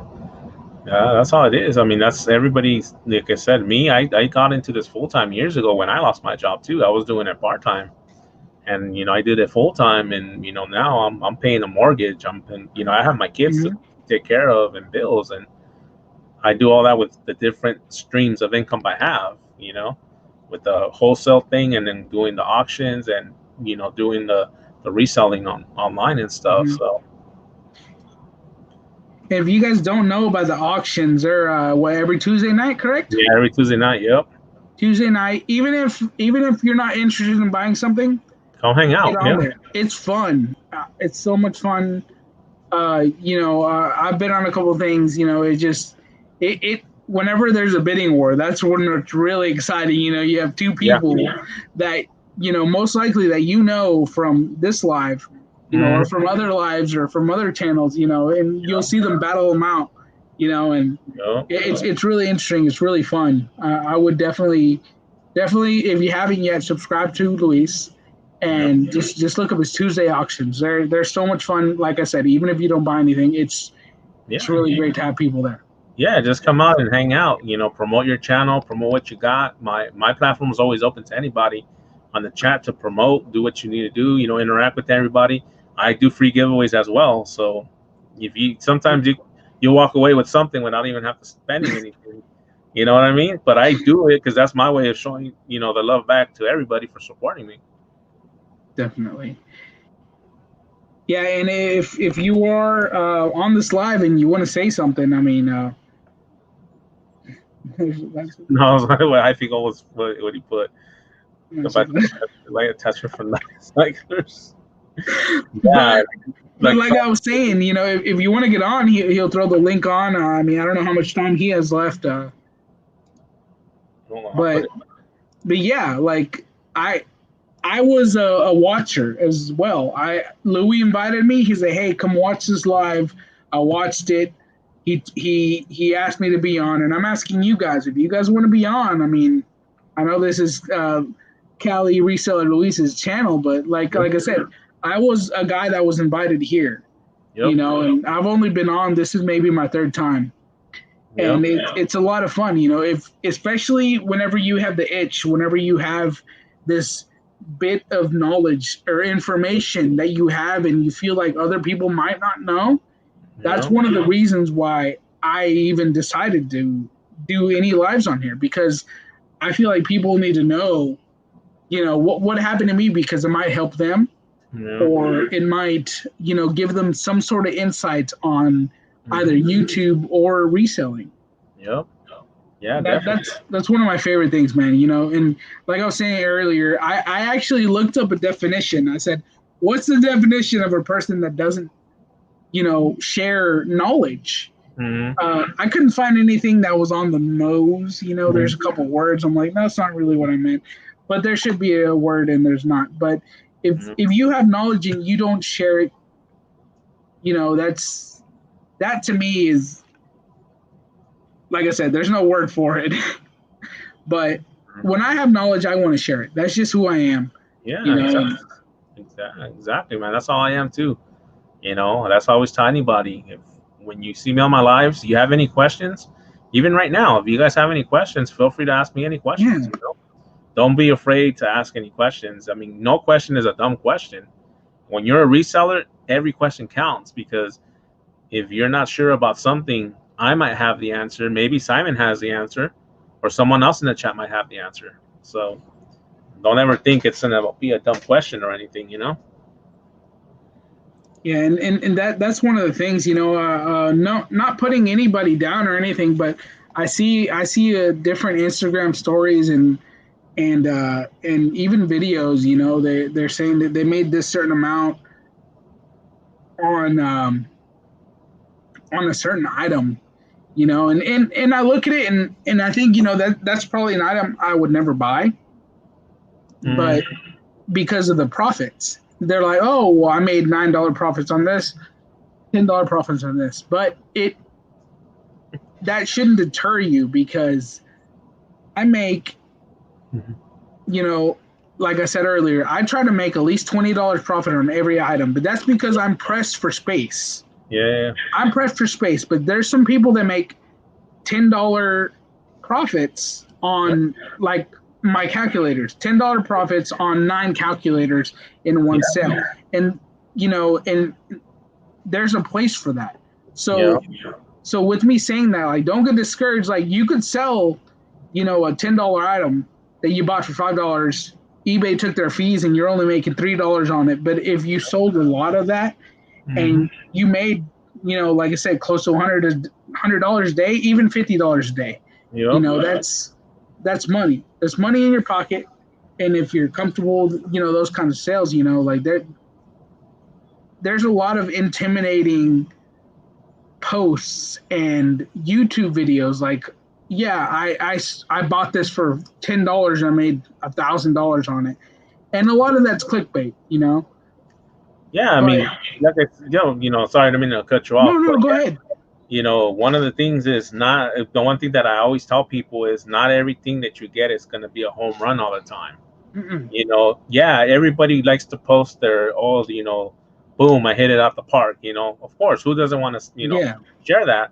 But you also got to share the, what, I lost money on this too.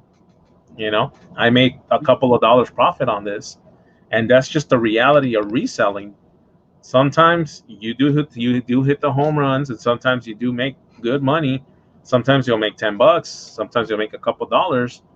And that's just the way it is. You got to just roll with the punches, like they say.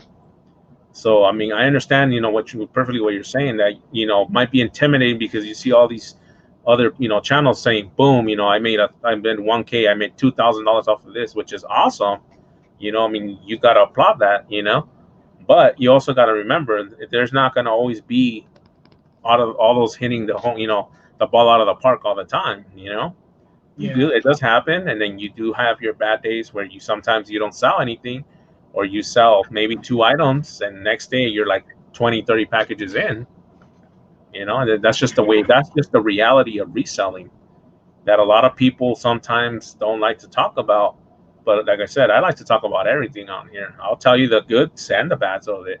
And yeah, it does happen sometimes. yeah. And like my average, like I said earlier, I try to keep it at my profits $20, maybe a little bit less.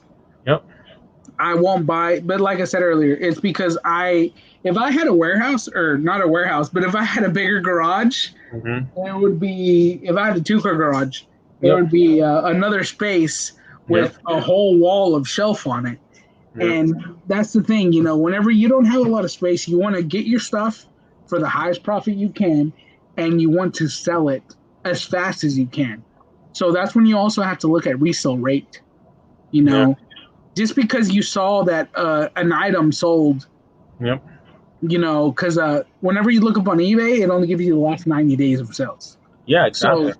So whenever you look at that and there's only one item sold in Mhm. 90 days, yeah, it's a good buy, but do you have the space to storage that Yep. item? You know, Exactly. Yeah. and the reason I keep my averages so high is because I have a shelf, I have 4 totes. Mm-hmm. That's what me and my girlfriend agreed on. I'm Mhm. not going to fill up the rest of the house with it's just because of the space that we have. Yeah. Yeah. So, Yeah. that's why I keep but if I had a good space to keep stuff in a secure space, Mm-hmm. because you got to think about it too. If you have your garage and that's where you're storing stuff, I actually had some books that were worth $60, $70, $40. I had some books in the garage because I'm like, oh, this is the best way to store these things. I put them in the garage and I pulled one out maybe 2 days later that sold, and it was warped Yeah. because especially here in Houston, we're so humid. Our garages are humid as well. Yeah. So I had to put that thing under a book the whole night. Luckily, it evened out. But that's the thing, you gotta realize the stuff that you buy has to conclude with the space that you have. The less space you have, the higher profit you have to have per item. If you have a good amount of space, Yep. you can definitely get a small amount of profit on each one, because Mhm. you got to realize if you're going to the post office every day, the item that sold for $49 that made your day. Mhm. But the other items that made $9, $10, maybe less than that, you're already going to the post office. So that money itself, if you are running a full business on it, Yeah. that's a tax write-off anyways. No, So, yeah, all that. sorry to be so long-winded. No. It's fine, bro. No, that's good, man. You're proving your point, what you're saying, and yeah, it's true.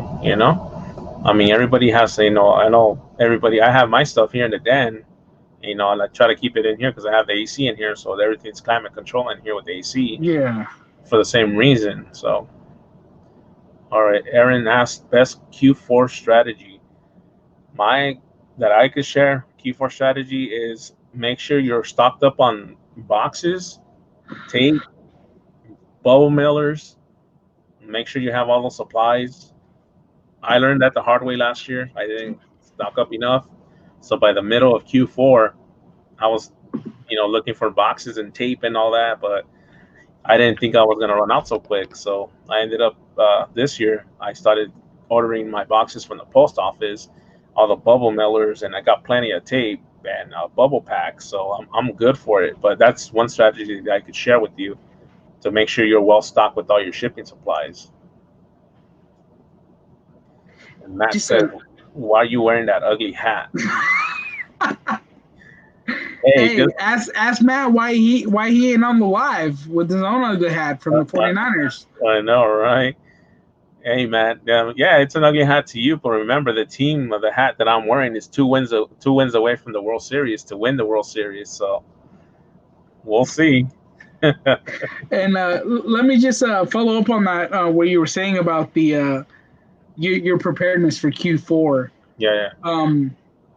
So can you give not a straight up number, but do you have in your head the maybe estimated amount of boxes and stuff in like shipping you had? Like, let's say that you had this amount, but to get through Q4, you need to add another percentage of that amount. Yeah, like the boxes, like I'll give you for example, the post office boxes and all that, all that stuff's free. So you just have to have the room for it to store it. I have some here next to me, and I have some up on one of the racks back there. Last year when I got caught off guard, I think I had like 240 boxes altogether. So when Q4 hit, I went through them like really quick. So my difference now, I have about 600 boxes now. Bubble millers, I have like 400. Tape, I have like maybe 8 packs of tape that I got. So I just went and just secured it better to just have everything just till I wouldn't run out again. Yeah, the numbers you're talking about, I could right now at this point not even think about. Yep. Being close to running out. I have literally, I can count them for you. 1, 2, 3, 4, 5, 6, 7. I probably have 5 boxes here. Yeah. 20 boxes up here on the shelf, and maybe about 10 boxes up here on my left, and I will not run out. But that's the difference. I've been doing it for 2 months.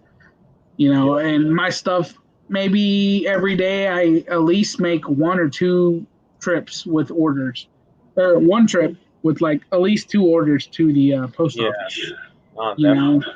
And like that's people should really know that too. That's the difference. I'm a part-time reseller. I don't do this full time. I have a 40-hour-a-week job, and realistically, I probably make about $600 profit a month.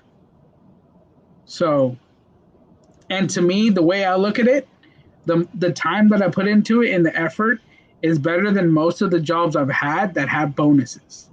So putting my extra time in, and especially now that I have a job that only does 40 hours a week, no more, that's better than some of the bonuses I've gotten at some of the jobs I've worked at.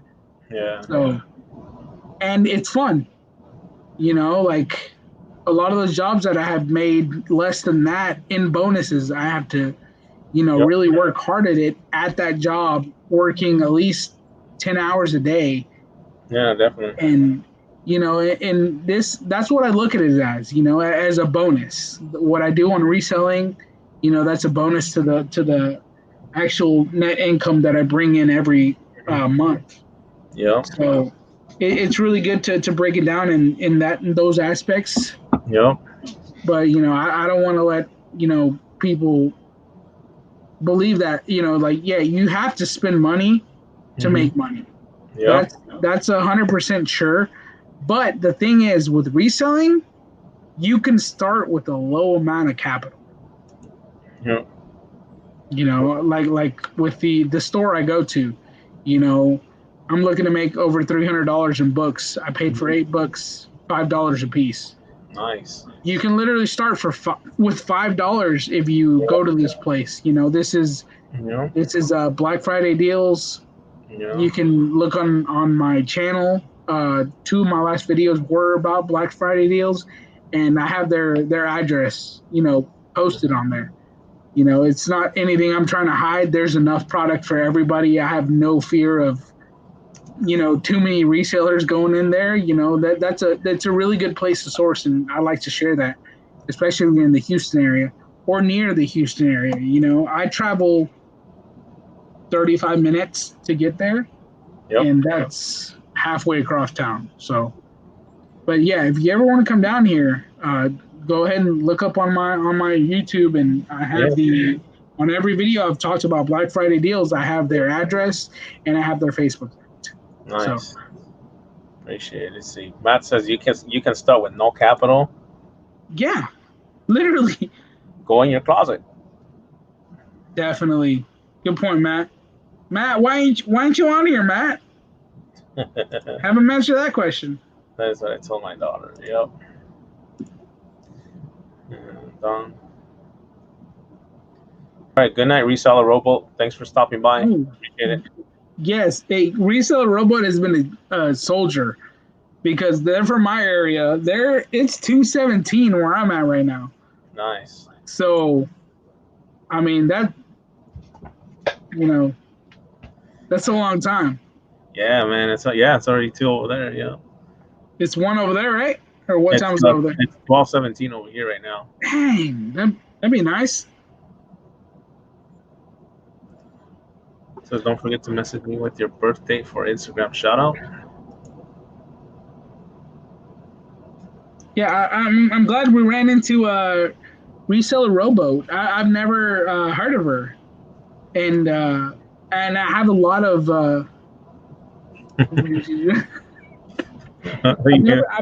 I've had a lot of people from Houston hit me up already that are 317 here. Is she on the East Coast? Yep. Oh man. It's 317 on the East Coast right now. She's trying to flex on us. She's like, yeah, it's later here. Yep. Yeah, I know, man. I'm gonna cut it short right now too. Get up in the morning and do something. That's fine. Yeah, you got to do some stuff tomorrow. Yeah. Do nothing tomorrow. Yeah, man. But I just wanted to hang out a little bit longer just to talk with you and everybody on here, man. Definitely, yeah. I mean, we have a lot of people in the chat. Yeah, I'm surprised there's so many people on here. Yeah, right. At this time of night. That's exactly. There's a lot of night owls. Yeah. Well, I'm sorry, guys. If I had, I don't even know how to do a live. I'm gonna tell you what. If not, I'd say everybody go to my channel. I'll do a live. But no, I'm not there yet. You'll get there eventually, man. Don't worry. Yeah. It'll happen. Yeah.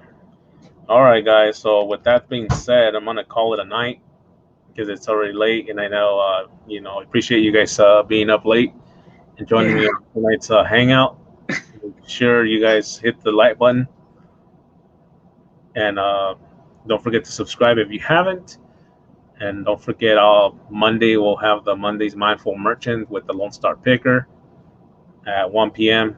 Pacific, 4 p.m. Eastern Time. And then I will have my auction on Tuesday night. So make sure you check that out as well. We'll let you guys know on the hours to see if I'm going to go on earlier or on my regular time. But I will post out the thumbnail probably tomorrow or Sunday. Someone ping Global Voodoo. He's been busy, man. I just talked to him, and he's good. He's all good, and just he's been busy. Yeah, and just like Matt said, make sure you guys crush it tomorrow. Yeah, man. And Lady Antique says she loves the hangout sessions. Yeah, make sure you guys all sub to Houston Reseller, and appreciate you guys getting them past the 100 subscriber mark. Thank you guys so much. That was awesome. Yeah, I'm sure, like I said, whenever he starts doing lives as well, make sure you guys support him on that as well. I'll be there. You count me in. It'll be the after show. So Yeah, definitely, man. But whenever you decide to do it, don't forget. And yeah, like I said, if you guys have any questions, feel free to reach out to me on Instagram at Cali Reseller Luis. Or to me. Or also, you guys can reach out to the Houston Reseller. If you guys have any questions or anything, like I said, no question. It's a dumb question. There's no dumb questions. Yeah, exactly. It's just like Chris said, Gate City Pickers, a closed hand doesn't get fed. So, instead of holding back, make sure you guys reach out. If it's not to me, you could reach out to Houston Reseller, and I'm sure anybody else in this chat will be more than happy. Like I said, if anything that has to do with vintage T-shirts or anything that you're not sure of, you could always hit up Matt.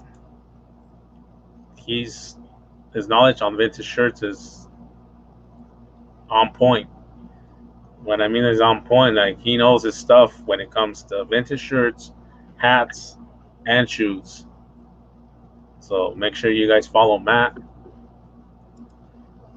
He's always, like I said, he's always helpful too. He always answers questions and he helps people out with different stuff. So, but all right, guys. So with that being said, you guys have a great night. I'll see you guys next time. And like I said, you guys have a productive weekend. If you guys go out sourcing, hopefully you guys find some good stuff. Or if you're going to be listing that stockpile you have, that death pile, like you said, or make sure you guys get to it. And that's about it, man. So with that said, good night, guys, and I'll see you guys next time.